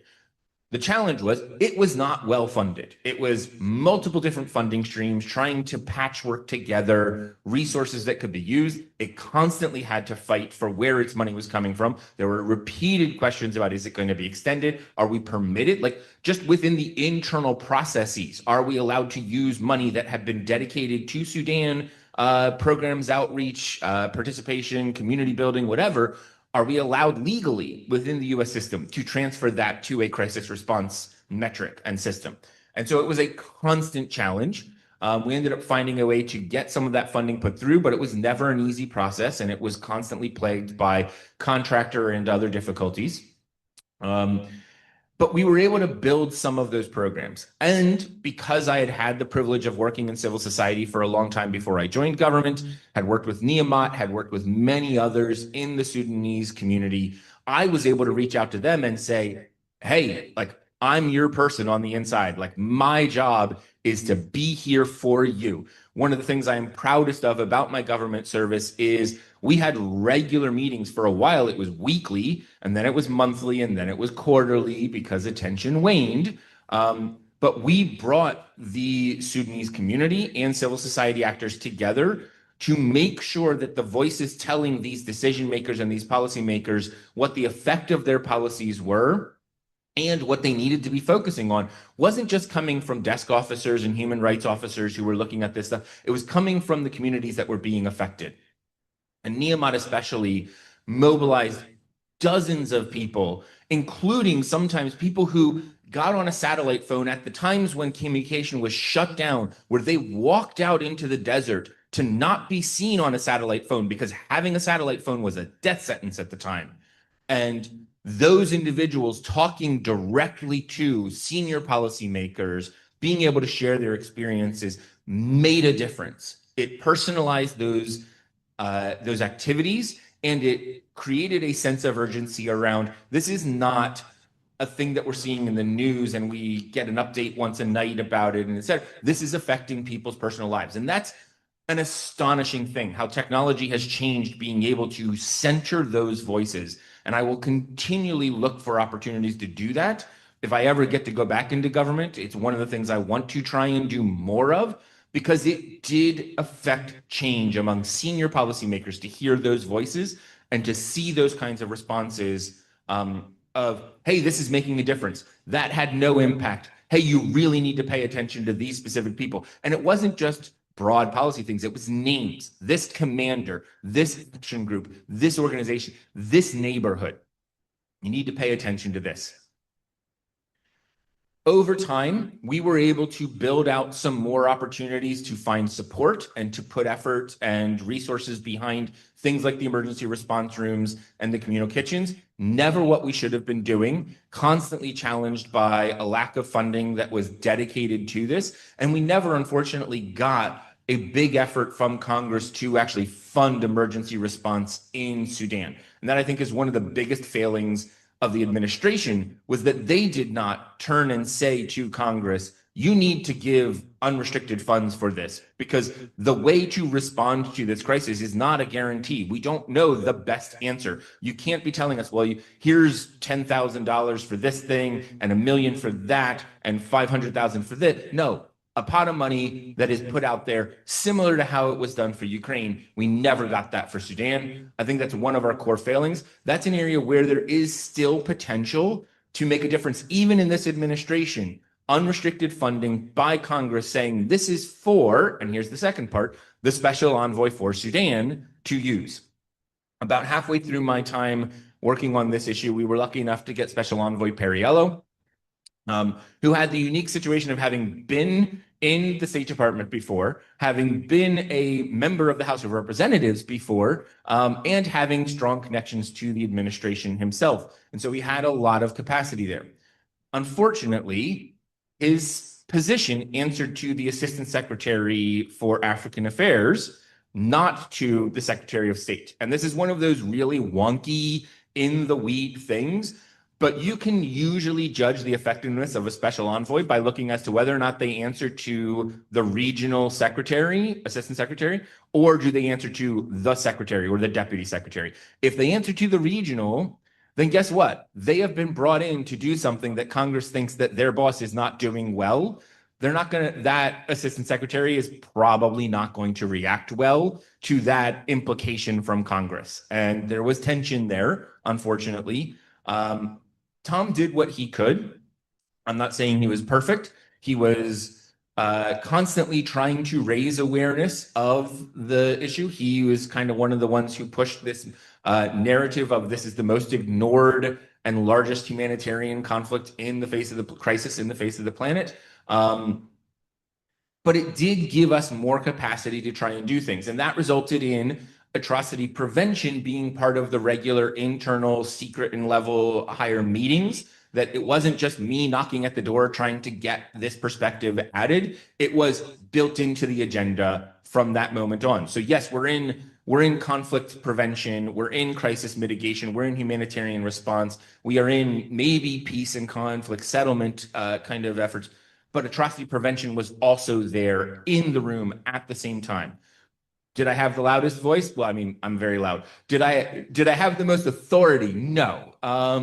But they didn't get to not have me there. And I was never turned away and never told you don't get to have a say in these conversations. Was my advice always followed? No, of course not. But that's normal for the State Department. Like, we're competing with a lot of different things, trying to put stuff in front of decision makers.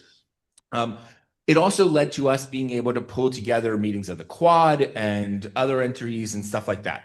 I'll wrap things up just by saying, when we look at the capacity to do that kind of work, there are tools that existed because of CSO and GCJ and whatever in the State Department that don't exist now. And so we have to think differently about our strategy on how to approach this. And Niemat mentioned this already. Mike mentioned it. I will say it again. The folks in DC who are working on this have done what they can from DC. So it's not the people in the room that I'm asking for something. I'm asking the folks who are watching online, because we need the people to mirror what happened in 2005 and 2006, where they're standing up in front of their Congress people back in their home districts and saying, you're back from DC here doing your meetings and your town halls. And I know you think you want to talk about the affordability crisis and you want to talk about jobs and you want to talk about all of that. And you should. But we also want to talk about Sudan, and we want to talk about Burma, and we want to talk about Ukraine, and we want to talk about Gaza, because those things affect us too. And they matter to us as Americans. And as Americans, we view that as an important thing. And that kind of pressure on your representatives has a huge impact. And I'll wrap it up there. Thank you, Wes. It always surprises me that the US is willing to spend $1 billion a day for war in Iraq and war in Iran. But when it's time to work for peace, one has to be scrambling around to collect $1 million here and $1 million there. But God bless you for the work that you do and trying to get them to do the right thing. Without further ado, I have the privilege to introduce Dr. Gregory Stanton. You have the floor, sir. Thank you very much. When Ryan introduced me as legendary, I said, you know, I think it's time to draw up an estate plan. So, and yes, we've been around a while. I just want to focus in on only one thing, and that is on empowerment of women. Because I think that is where we really are failing. When people ask me who was the founder of the anti-genocide movement, I say Niemat Ahmadi.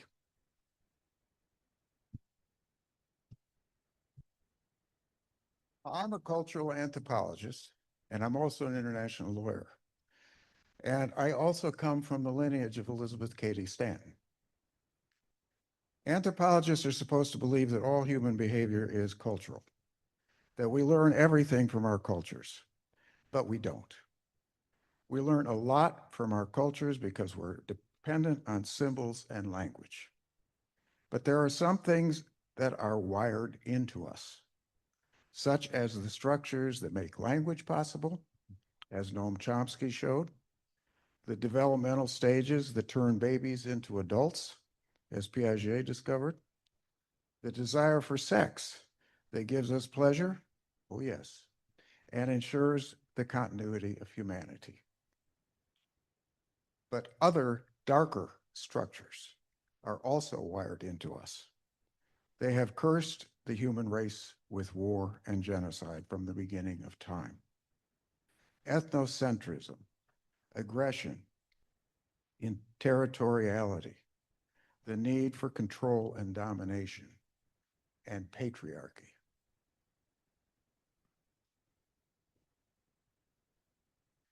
As my parents and my wife always reminded me, there are really major differences between men and women. I guess I needed to be told that when I was 6 years old. We come in two models. We come as we're born, that is, in two different kinds of bodies. Our gender, on the other hand, is culturally created. But men and women also have two different kinds. Consider the fact that in the entire history of the human race, not one genocide or war has ever been planned by women. Not one. Now that can't be an accident. Political scientists might say there's an intervening variable. Women have not had the power. They have been excluded. But there have been many powerful queens, with one possible exception, the Mad Queen of Madagascar, Rana Talova. Not one has ever planned a war or a genocide. Now, women have certainly participated in genocide planned by men, the Nazi death camp guards, the young Maoist women's brigades, district leaders in Cambodia, but it is men who plan and perpetrate genocide. Here you can say I'm almost 80 years old. Now, anthropologists also study other primates, and that is not comforting, because when they study gorillas and chimpanzees, one of the things they find out is that when a male takes over the harem of an older silverback, the first thing he does is hunt down and kill all the offspring of the older male. That's literally genocide, genocide. Females don't do that. They adopt orphan babies into their own families. Women give and protect life. They raise and teach the young, and thank God, they also love and nurture men. I'm really grateful for that. Why hasn't anybody noticed this extraordinary fact?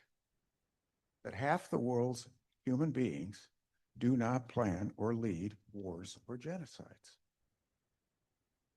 If men have a need to dominate and commit violence caused by hard wiring in their brains or in their hormones, the testosterone, we need to be carefully taught. The world would be better off if women were educated and empowered culturally, religiously, and politically. Women could direct public policies against war and genocide. That is certainly true in Rwanda, in Sweden, in the Scandinavian countries, in a few other countries where women have been liberated from the dead shackles of the patriarchal past.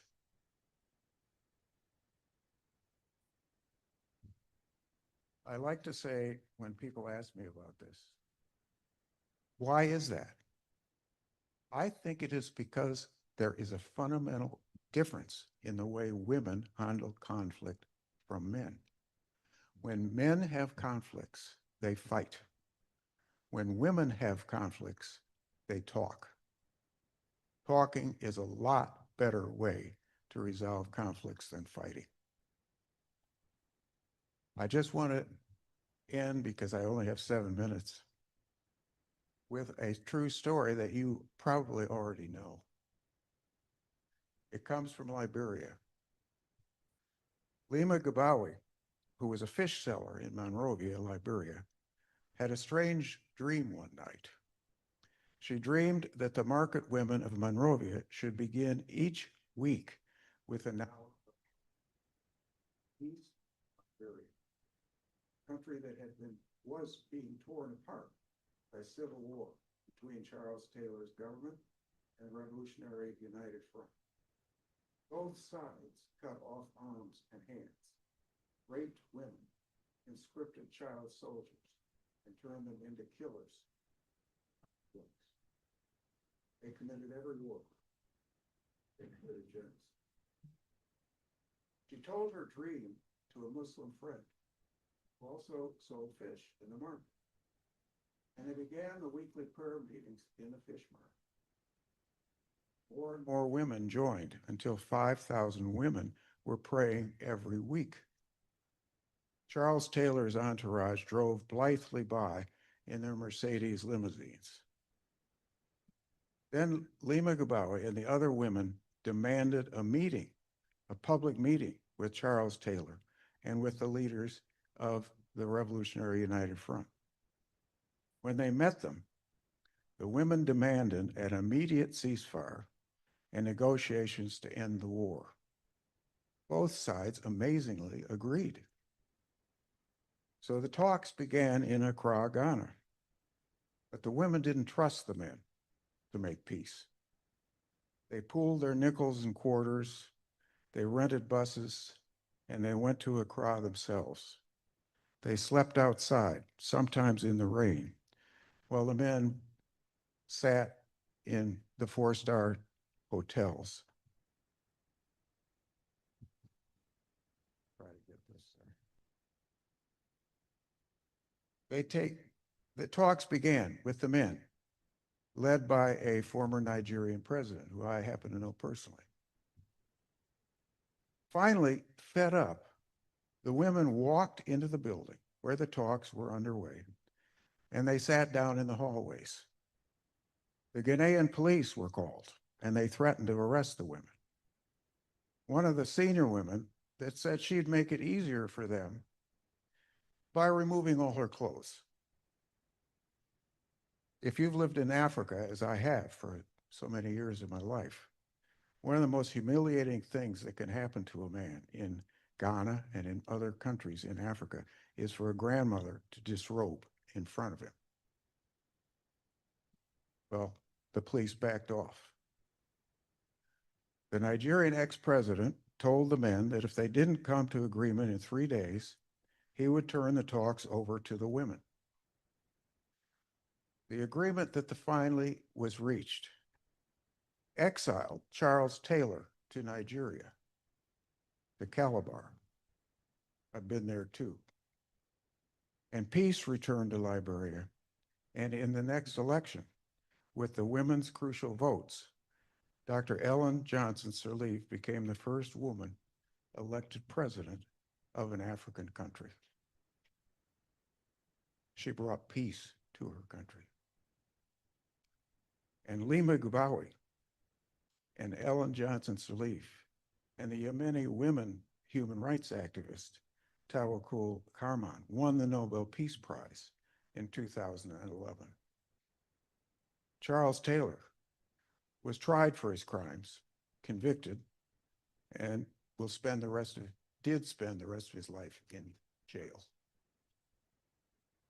To end genocide, it will take love that transcends all boundaries. The kind of love that especially women know. The kind of love that allows us to feel the suffering of people in Darfur, in the Nuba Mountains, and all around the world. To end genocide, it will take justice that tries the serial killers that now lead Sudan. Never lose hope in the power of love, because love is God's force personally expressed. Never lose faith in the power of justice, because justice is God's force socially expressed. And with love and justice together, women and men can end justice, can end genocide forever. Thank you.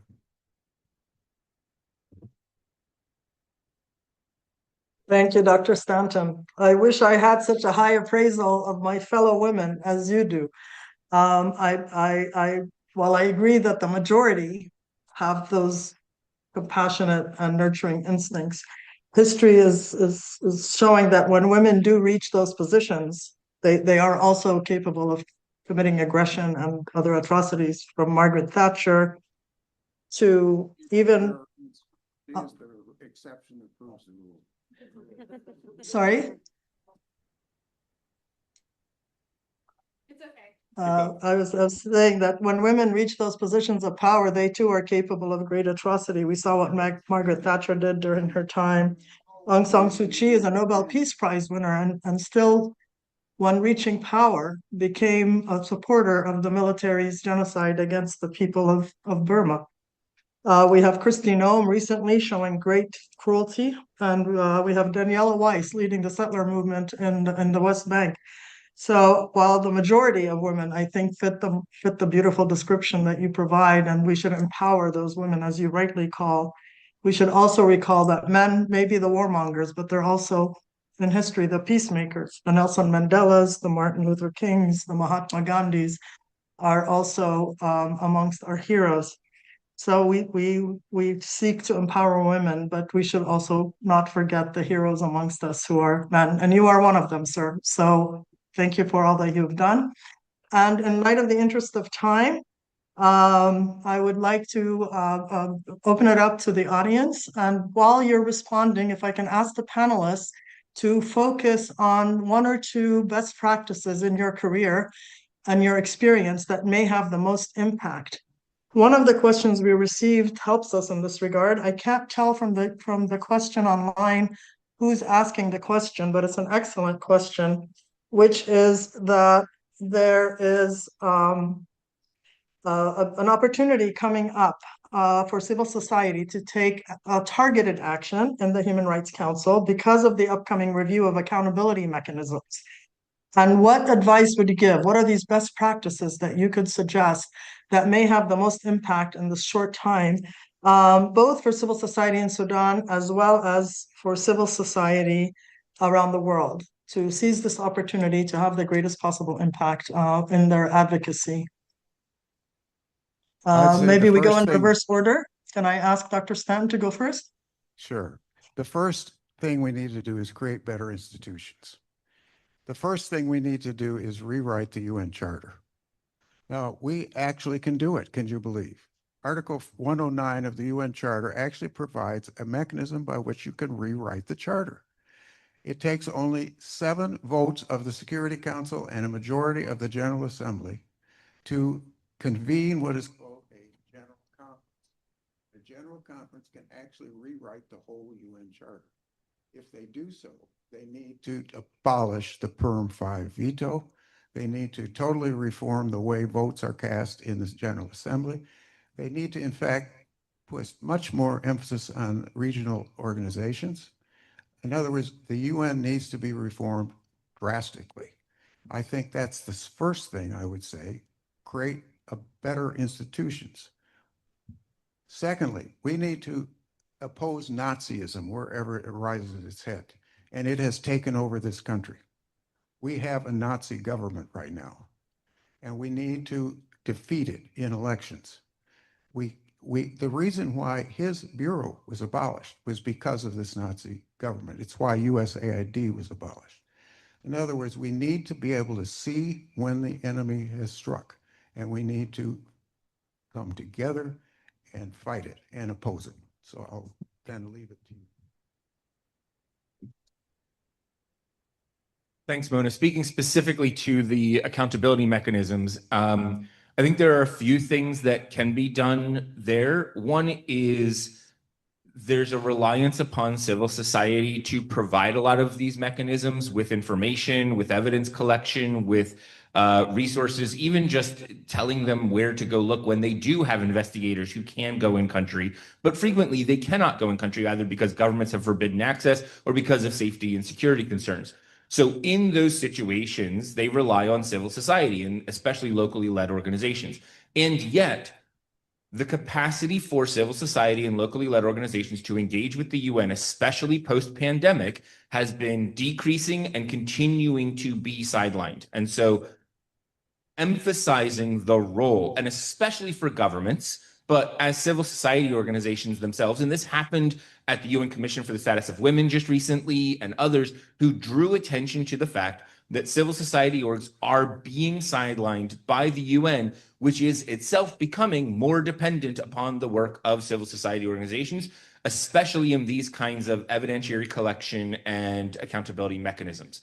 That has to be something that we continually emphasize and push, because without a course correction on that, there will be a tendency for a lower and lower level of access for civil society organizations to be able to engage. I was just at something at AU 2 days ago where they were talking about the Convention on the Crimes Against Humanity, and they referenced that they called the opportunity for the PrEP committee to have civil society participation at the last minute, and did not provide any kind of funding to get many of the victims and survivor organizations that have been contributing substantively to this discussion about crimes against humanity. They're in front of the experts preparatory committee.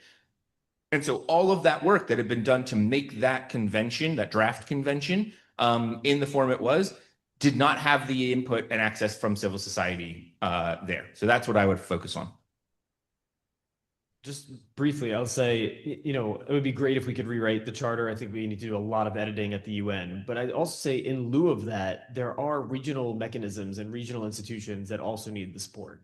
And, you know, whether it's the UN or the African Union or ECOWAS or ASEAN, any of these, you know, regional mechanisms, they're only as strong as the governments that are a part of them and the civil societies that can engage when they can engage.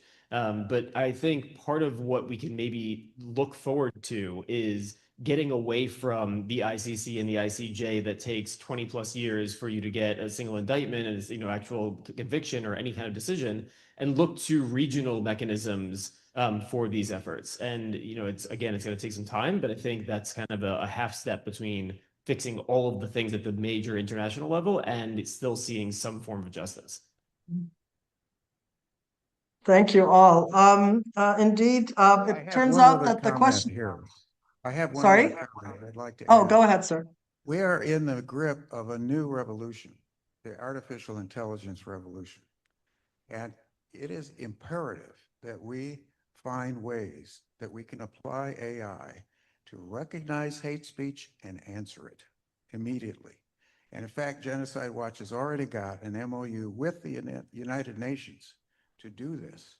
The next steps are going to be to get Anthropic, you know, the OpenAI and these other AI companies to adopt this approach so that it can be built into their software.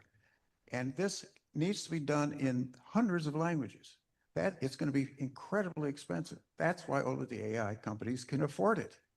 And that, I believe, is going to happen. We've got the Office of the Prevention of Genocide in the UN already on board on this. We had this signed MOU by the entire UN for it. Thank you. In the 5 minutes we have remaining, I first want to pay tribute. The question I just realized comes from Mohammed Saleh, who is a great human rights advocate, well-known member of this genocide symposium community.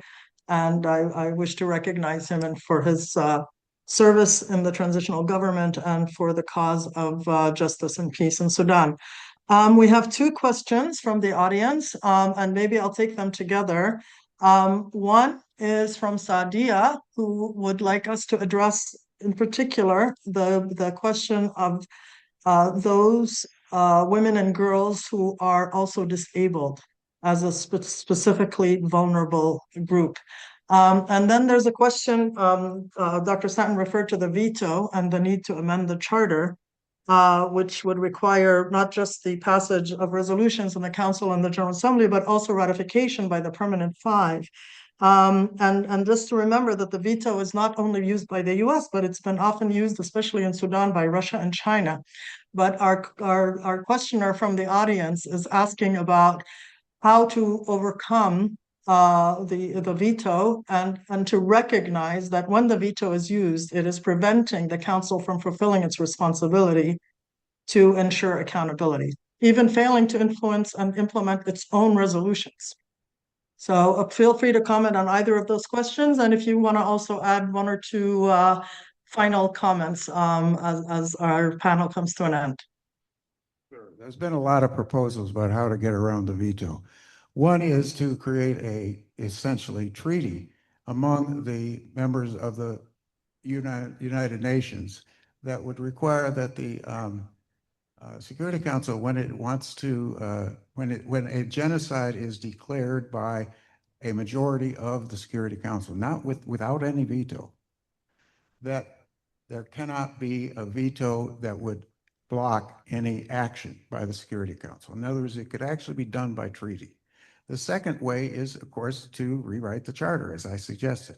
And I know that's a long-term suggestion, but boy, in this process, you got to think long-term. That's why we got the international courts. why we got the ICTY, the ICTR, the ICC. It takes very long-term planning. So that's what I'm suggesting we also need with the veto in the Security Council. So I'll mention specifically on the question of individuals with disabilities. One of the things that hurts most, having seen the destruction of the capacity of the U.S. government, was that within USAID, and especially within State Department, where I worked, the Bureau of Democracy, Human Rights, and Labor, there were people who this was their focus. This was what they paid attention to. And so my job when I was doing the work on leading on AP on Sudan was not to have every answer to every question and know how to respond to every single thing. It was to tap into the wealth and expertise that those individuals brought so that I didn't have to spend all of my waking hours trying to track down all the different answers for all of those different questions. There was someone who thought specifically about individuals with disability through a gendered lens, figuring out how we can address those particular challenges, and then came to me or to the relevant folks and said, here's the proposals, here's where we could get the money, here's where we could get the programming, here's where we could apply it, here's how it would work, here are the problems, here are the challenges, here's where we would run into some issues, whether it be domestically with Congress or authorization, or security issues and concerns. We've lost that expertise. That's gone. And that's the thing that makes me the most not just sad, but also the most concerned about rebuilding that, because that pact with people who cared about this in the United States and were willing to get lower pay than they could ever have conceived of it compared to what they could have gotten in the private sector, and willing to dedicate decades of their life to doing that thing that's never going to get them the recognition and the authority and et cetera, they're gone. And I don't know that we get them back. Even if we get to rebuild, I don't know that we get them back. And even if we get to rebuild, I don't know that we convince a new generation to come back on those issues. Unfortunately, that shifts the burden to civil society. That's not appropriate. That is not what it should be. I'm a firm believer that the US government and governments generally have a responsibility to be thinking about those issues. But in the current moment that we are in, that's not what we have. And so it does require voices of human rights organizations and civil society organizations to raise those and say, don't forget about this particular group of people, because we need to be paying attention to that. Mike. On the issue of the veto and the P5 and the Security Council, the system's broken, right? We have members of the P5 right now that each of them have been implicated in directly either sponsoring, supporting, arming, or engaged in mass atrocities, right? You have China with the Uyghurs, you have Russia with Ukraine, you have the US, UK, and France with Israel. So murder in the ocean. For sure. I mean, the amount of things that the US government right now is doing is too much for this. Yes, Iran, I mean, the amount of charter violations, there's just so many different levels to this. So I think there's, a couple of things. One, veto reform, obviously we should be striving for and pushing for, but as long as it requires the Security Council to approve, it's not going to happen anytime soon. The other thing is that the Security Council has been broken for a while, even absent the veto. There hasn't been a new peacekeeping mission, new major peacekeeping mission in over a decade. So when we think about, the UN Security Council as the hub for action on these issues, whether that is sanctions or, decisions that are made, recommending things to the ICC, instituting a peacekeeping mission, et cetera, it's not working. And so again, thinking through what are the alternatives to that? I don't want to keep kicking to regional institutions and things, but I think we need to think outside of the UN Security Council box when we think about things like the responsibility to protect and who's implementing some of these, major ideas, because they're not doing it. And if they're not doing it, we keep going back to the UN Security Council and waiting and hoping, please, can you take action? It's not it. And same thing for the ICJ. The ICJ is able to draw down on, key recommendations, and then countries just ignore them because there's not follow-up to that. So I think, we just need to think outside of that box and not hope that it's going to just change on its own. Let me make one more comment about that. One other way that thinking outside the box is the UN peace, is the way you can get the UN General Assembly to take up issues that have been vetoed in the Security Council. It's called the Uniting for Peace Resolution. It's Resolution 377. And it was used in Korea, but it's also been used 13 other times. A lot of people don't know this. And that is that if there is a veto in the Security Council, it's automatically sent to the General Assembly and put on the agenda. And the General Assembly has the power to recommend collective action. Doesn't have the recommendation to send in a UN peacekeeping force. It doesn't have that power, but it does have the power to recommend collective action. That is what we have done, by the way. We submitted a Security Council resolution. We talked to every member of the Security Council. We tried to get the UK to introduce it. Instead, they introduced a really watered down, toothless resolution calling for more humanitarian aid. And won't you guys please stop fighting each other? And, it was even that one was vetoed by the Russians. So because they made that mistake, it's now in the realm of the General Assembly. The General Assembly could take this up. We have written a General Assembly resolution that we're now trying to get introduced in the UN General Assembly. So if you have a way, please read it. It's on our website, and you can also lobby for it, please.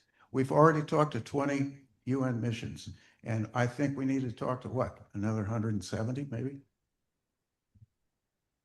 I'll take the moderator's minute to thank our distinguished panelists, to thank Michael for reminding us of all the US has done, and but that in light of the current circumstances, as Wes described, with the closure of these agencies and mechanisms, that we need to look elsewhere, possibly also to civil society, but that is not necessarily a bad thing. Civil society led on climate change, civil society led on International Criminal Court. So we can look to civil society to empower men and women, to empower those who are working for those aspirations of our collective humanity. I fully support the call for the Uniting for Peace. I'm a huge advocate of it, and I want to applaud Dr. Stanton for bringing it up. There have indeed been, currently now we have ongoing an emergency special session under Uniting for Peace for Palestine and one for Ukraine. There's no reason why we can't have one for Sudan. Those emergency special sessions over the last 80 years have done everything from peacekeeping in the UN emergency force in Egypt, to sanctions, to humanitarian aid, to military assistance, to arms embargoes, and they have plenty of potential that is not being used. So I fully support that call for encouraging Uniting for Peace as an answer to the failures and paralysis of the Security Council. Without further ado, thank you, DWAG, and best of luck for the next panel.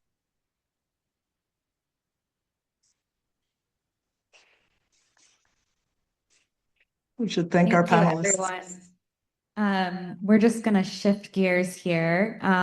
Going to welcome up front one of our co-sponsors, No Business with Genocide, and their team, who've really put together some great actions now that we're all focused on what can we do, what can we actually do right in this moment even.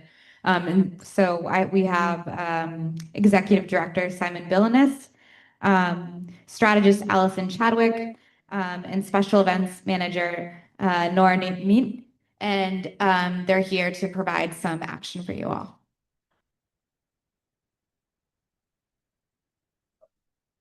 So, hello everyone. Thank you for making your way out today. And we're so grateful to the past two panels, and all the panelists that ensured that we have a good understanding of what's happening in the world today, especially with Sudan. So with No Business with Genocide, I would like to share that we are a group of coalition-led folks, everyone around, including Burma, including our friends in Armenia, Uyghurs, and of course, we can't forget our friends in Sudan. So it is an organization and an initiation where we are connecting grassroots voices with grass tops, so policymakers in Congress, state, etc. So without further ado, I would like to share that this is a part that you could take action right now after what you've heard, and take something with you today so that you can reach out to Congress, reach out to folks that would then be able to influence policy. And while they are going to touch on both corporate campaigns and also talk about congressional push, I will be going out to hand these handouts that you could then scan and take the action that you could. So I will be very happy to hand this over to my colleague, Allison Chadwick.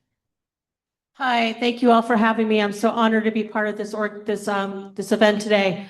Now, we work with No Business with Genocide, and business is a big part of that. We've talked a lot today about Congress and policymakers and the US government, and we've spent all week lobbying Congress on various bills and actions we'd like them to take. Now, but at No Business with Genocide, we also see the value in getting businesses and the public to put pressure on businesses to not fund or profit from genocide. The UAE is the big funder of the RSF, and we all know that if the UAE stopped funding the RSF, this would all end today. So we are trying to get Disney, which is supposed to be the happiest place on earth, to not build a park in the UAE, because we think that is not the happiest place on earth and definitely does not deserve a Disney park. So we have a petition to Disney, which I'm happy to report they do not care for. The UAE sent us a very strongly worded, well, they sent our Action Network is our platform. They sent Action Network a very strongly worded email asking them to take our petition down, which they did not. So these things do make a difference. The actors in question do pay attention. So we do have our petition, and we are reaching out to Disney to see what we can do to pressure them to not fund genocide in Sudan. The other action we currently have is to Arsenal, the football team. I don't know how familiar you are, but with the World Cup, there's a lot of attention. Honestly, I wish I knew more about football than I do American football, but I do not. But Arsenal is an organization that prides itself on a very positive reputation and their actions, and having a big partnership with the UAE, we believe, goes against all of that. As a corollary, this isn't ours, and this isn't on our sheet, but you should look up Refugees International. They have a great petition to the NBA, which also has a big partnership with the UAE, which we think is also a bad thing. So anyway, please take our actions, and thank you for having me. And here's my boss, Simon Billings. Yeah, thank you, Nora. Thank you, Alison. And I just want to say I am so psyched to see how many of you on your phones as I'm speaking, because I want to see you on your phones. I want to see you signing these petitions. I also want to see you lobbying your members of Congress using these other two items. As Alison said, we just spent 4 days on Capitol Hill.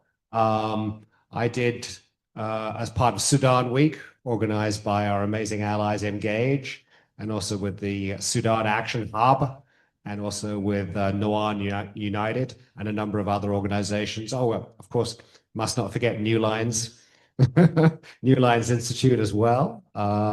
And I personally met with 22 different House offices to ask them to co-sponsor a number of key bills in support of the people of Sudan. And we have 2 of the bills right here.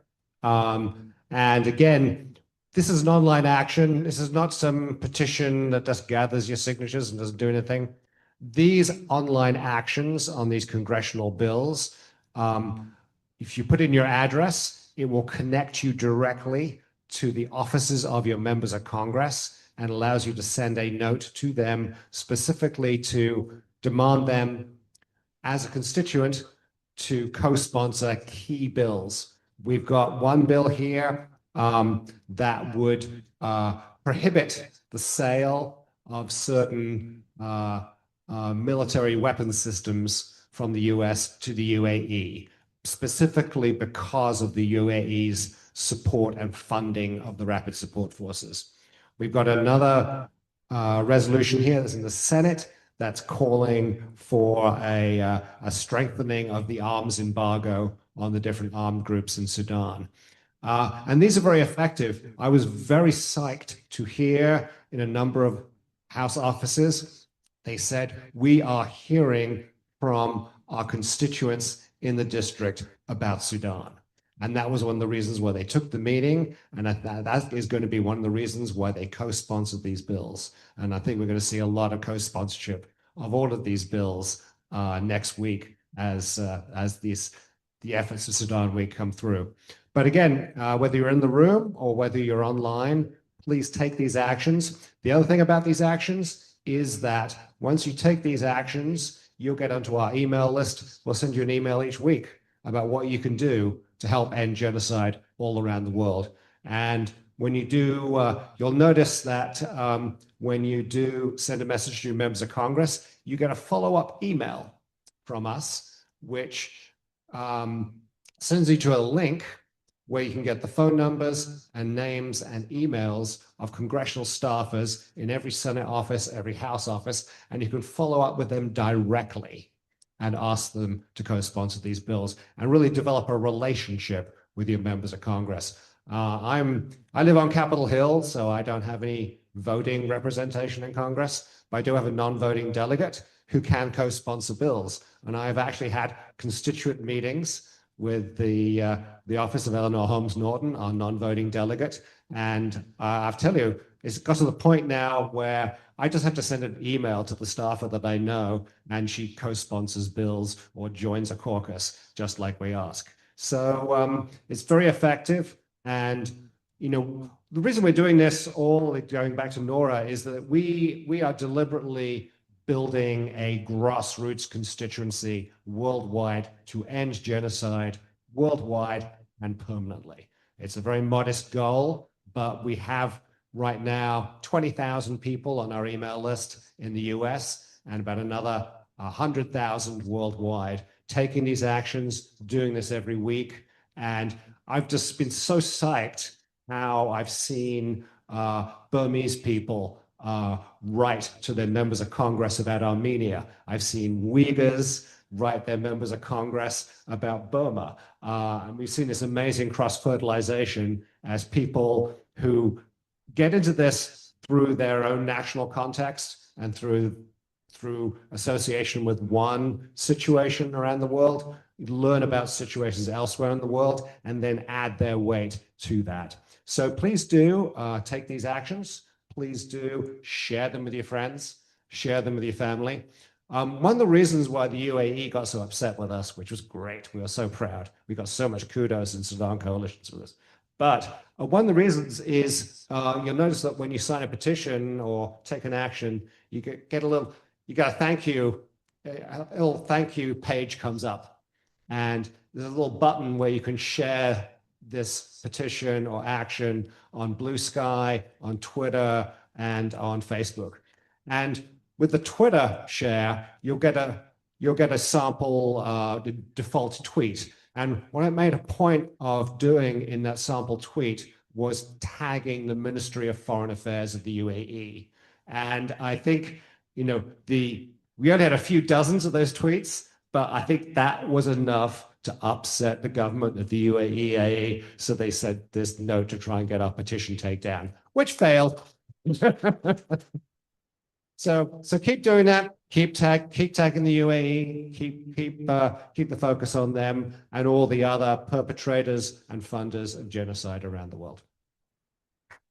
Thank you. Thank you so much. Thank you. We have just a couple more speakers. First, there's been a lot of talk about the UN today. So it's really timely that I bring up my co-chair on the United Nations Association National Capital Area chapter of the Peace and Security Committee that we're on, Tyler Scrimminger. We've also been talking a lot about State Department and USAID bureaus that have disappeared, and Tyler also is a former USIP, United States Institute of Peace, another great institution that we have lost, unfortunately, in this administration. He's just going to make short remarks. Thank you, Ryan. I'm cognizant of time, so I will be pretty brief here. But yeah, so my name is Tyler Scrimminger. I come representing the United Nations Association National Capital Area Chapter, or UNANCA for short. First off, I do want to thank all of our partnering organizations who brought this together. This is an amazing event. We're all here today to advocate for a world without genocide and to prevent such atrocities. One way to make your mark is to become a member of UNANCA. It is the largest and most active of 120 chapters of UNA USA. So for those who may have traveled here or who are joining us online, there are other chapters around the country that you can join. But UNANCA is a not-for-profit membership-based organization that works with foreign policy and political decision makers, schools of all levels, and other organizations in the national capital area to build knowledge, understanding, informed opinion, and new ideas on the United Nations, its specialized agencies, and its relationship with the United States. We seek to increase public understanding and support of the United Nations, encourage constructive U.S. leadership in strengthening the UN, and prepare present and future leaders to work for a better world, both globally and locally. We offer a wide variety of programming. We've got Advocacy to advance the US-UN relations, Global Classrooms DC, which is a model UN program that introduces students grades 5 through 12 to the work of the UN and international issues. We've got a Global Graduate Fellows Program for current graduate students, a Young Professionals Program, which offers education, networking, and advocacy for those aged 21 to 40. And then we also offer activities hosted by a number of specialized committees, including African Affairs, DC for CEDAW, Human Rights, International Law, Sustainable Development, and of course, Peace and Security. Each committee hosts regular webinars, events, conferences, et cetera, and regular committee meetings to engage on their topics. Some of our past events include topics on women and peace building, smart agriculture in sub-Saharan Africa, women in law and development, and then there's an annual Human Rights Award ceremony. We've hosted speakers from leading UN and US government offices, media outlets, local and global NGOs, and the private sector. And we've got a lot of exciting events planned for the rest of this year as well. So we offer no shortage of ways to stay engaged on this topic. It's a great way to advance awareness and prevention of genocide, to create spaces for collaboration, and to stay connected with leading practitioners and experts in the field. So if you guys are interested, if this sounds like something you might want to be a part of, please feel to connect with myself or with Ryan. Or we do have a website at unanca.org. We'd love to have you.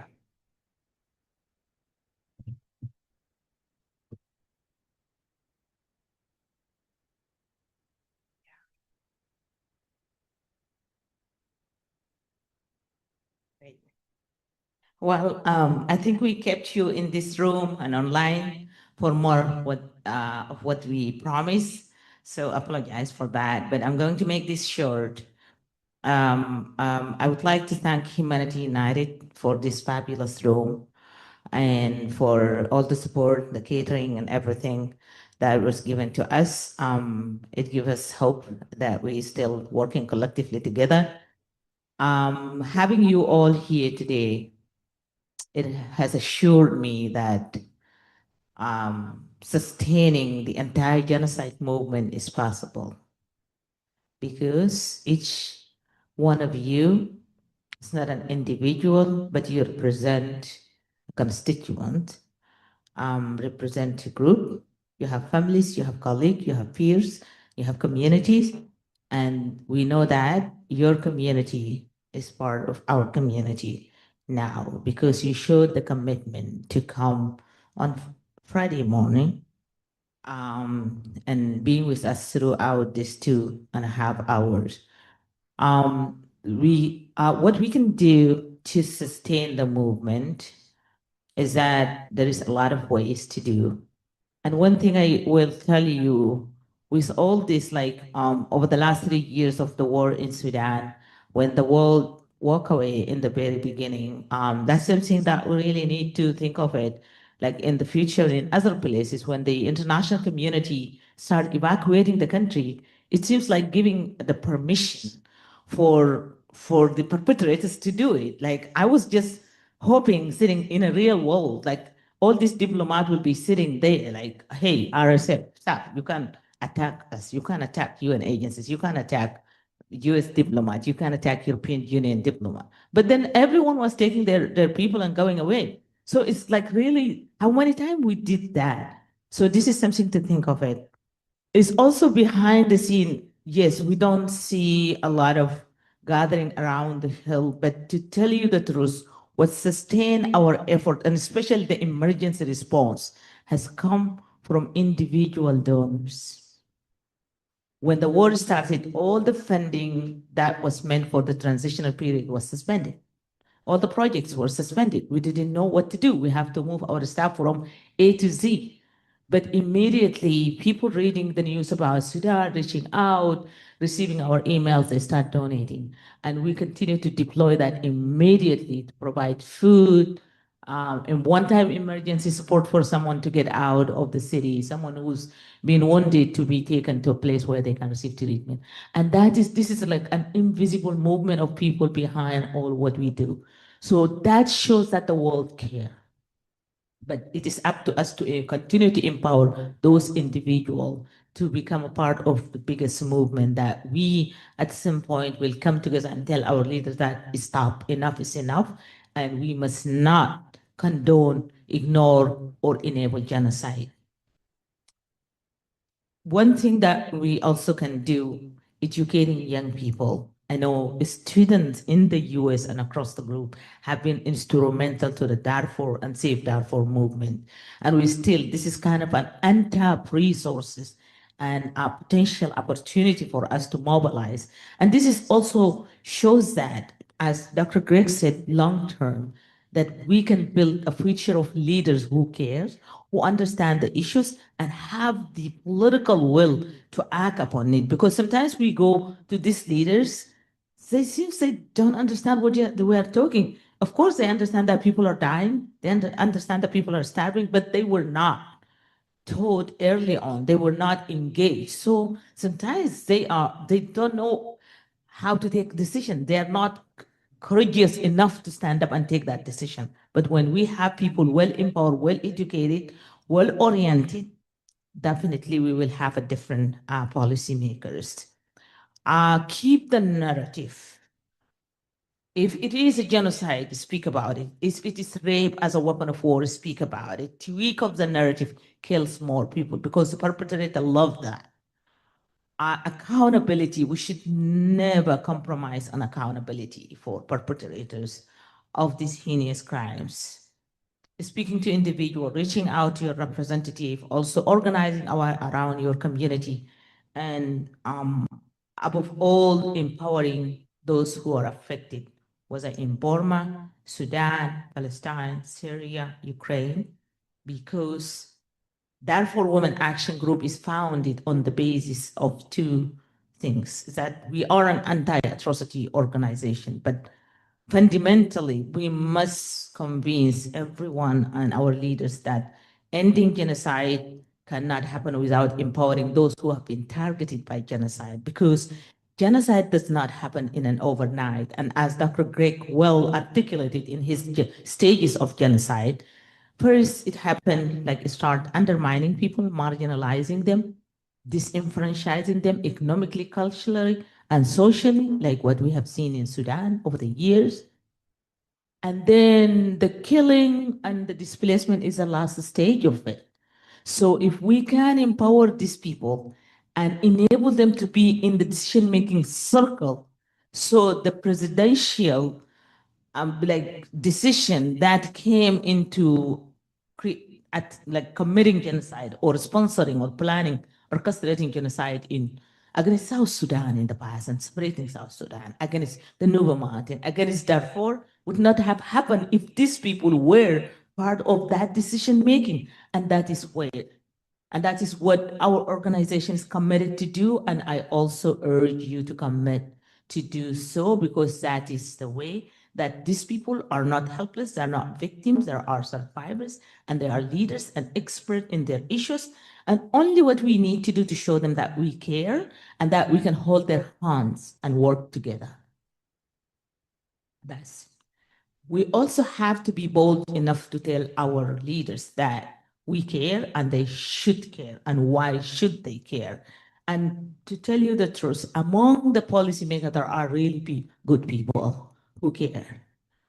And there are really good people who want to do something, but we need to encourage them. There are several instances where member state of the Security Council or member of Congress or people at the Department of State to say, Niemat, keep coming to us. keep sending this to us. Sometimes we send letters out of nowhere and someone will respond, oh, this is really timely because we just have a meeting and we are going to use this. So that's why the work that civil society do and all of you do matters.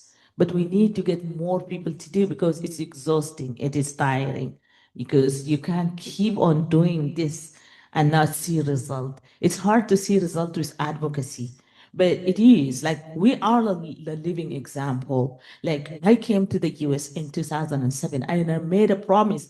I left the Sudan, I didn't know where I was. But I made a promise to the women who sacrificed a lot and did a lot to keep our community together, including supporting me and staying there. They don't have the option to leave as I was, even as horrible as I was.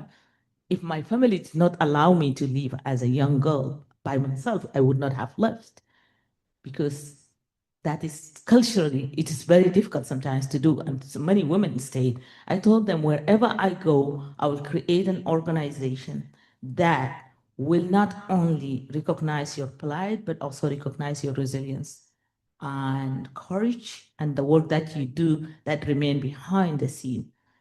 And I promise.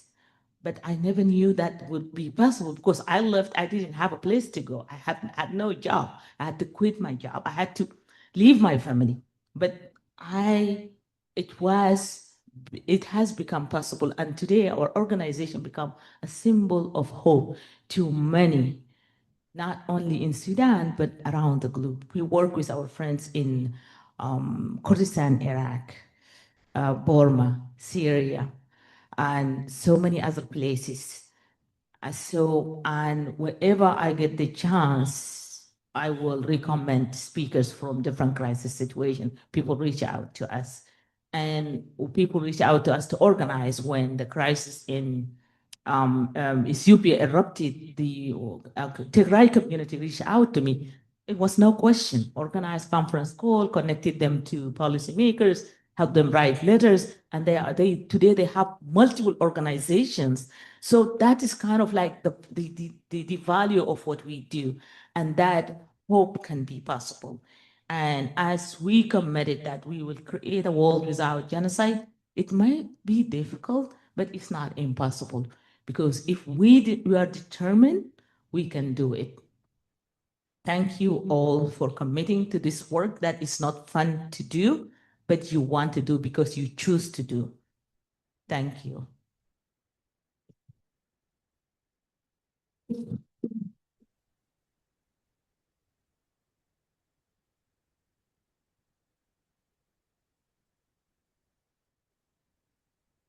That concludes our event. Thank you for coming. Thank you for attending online.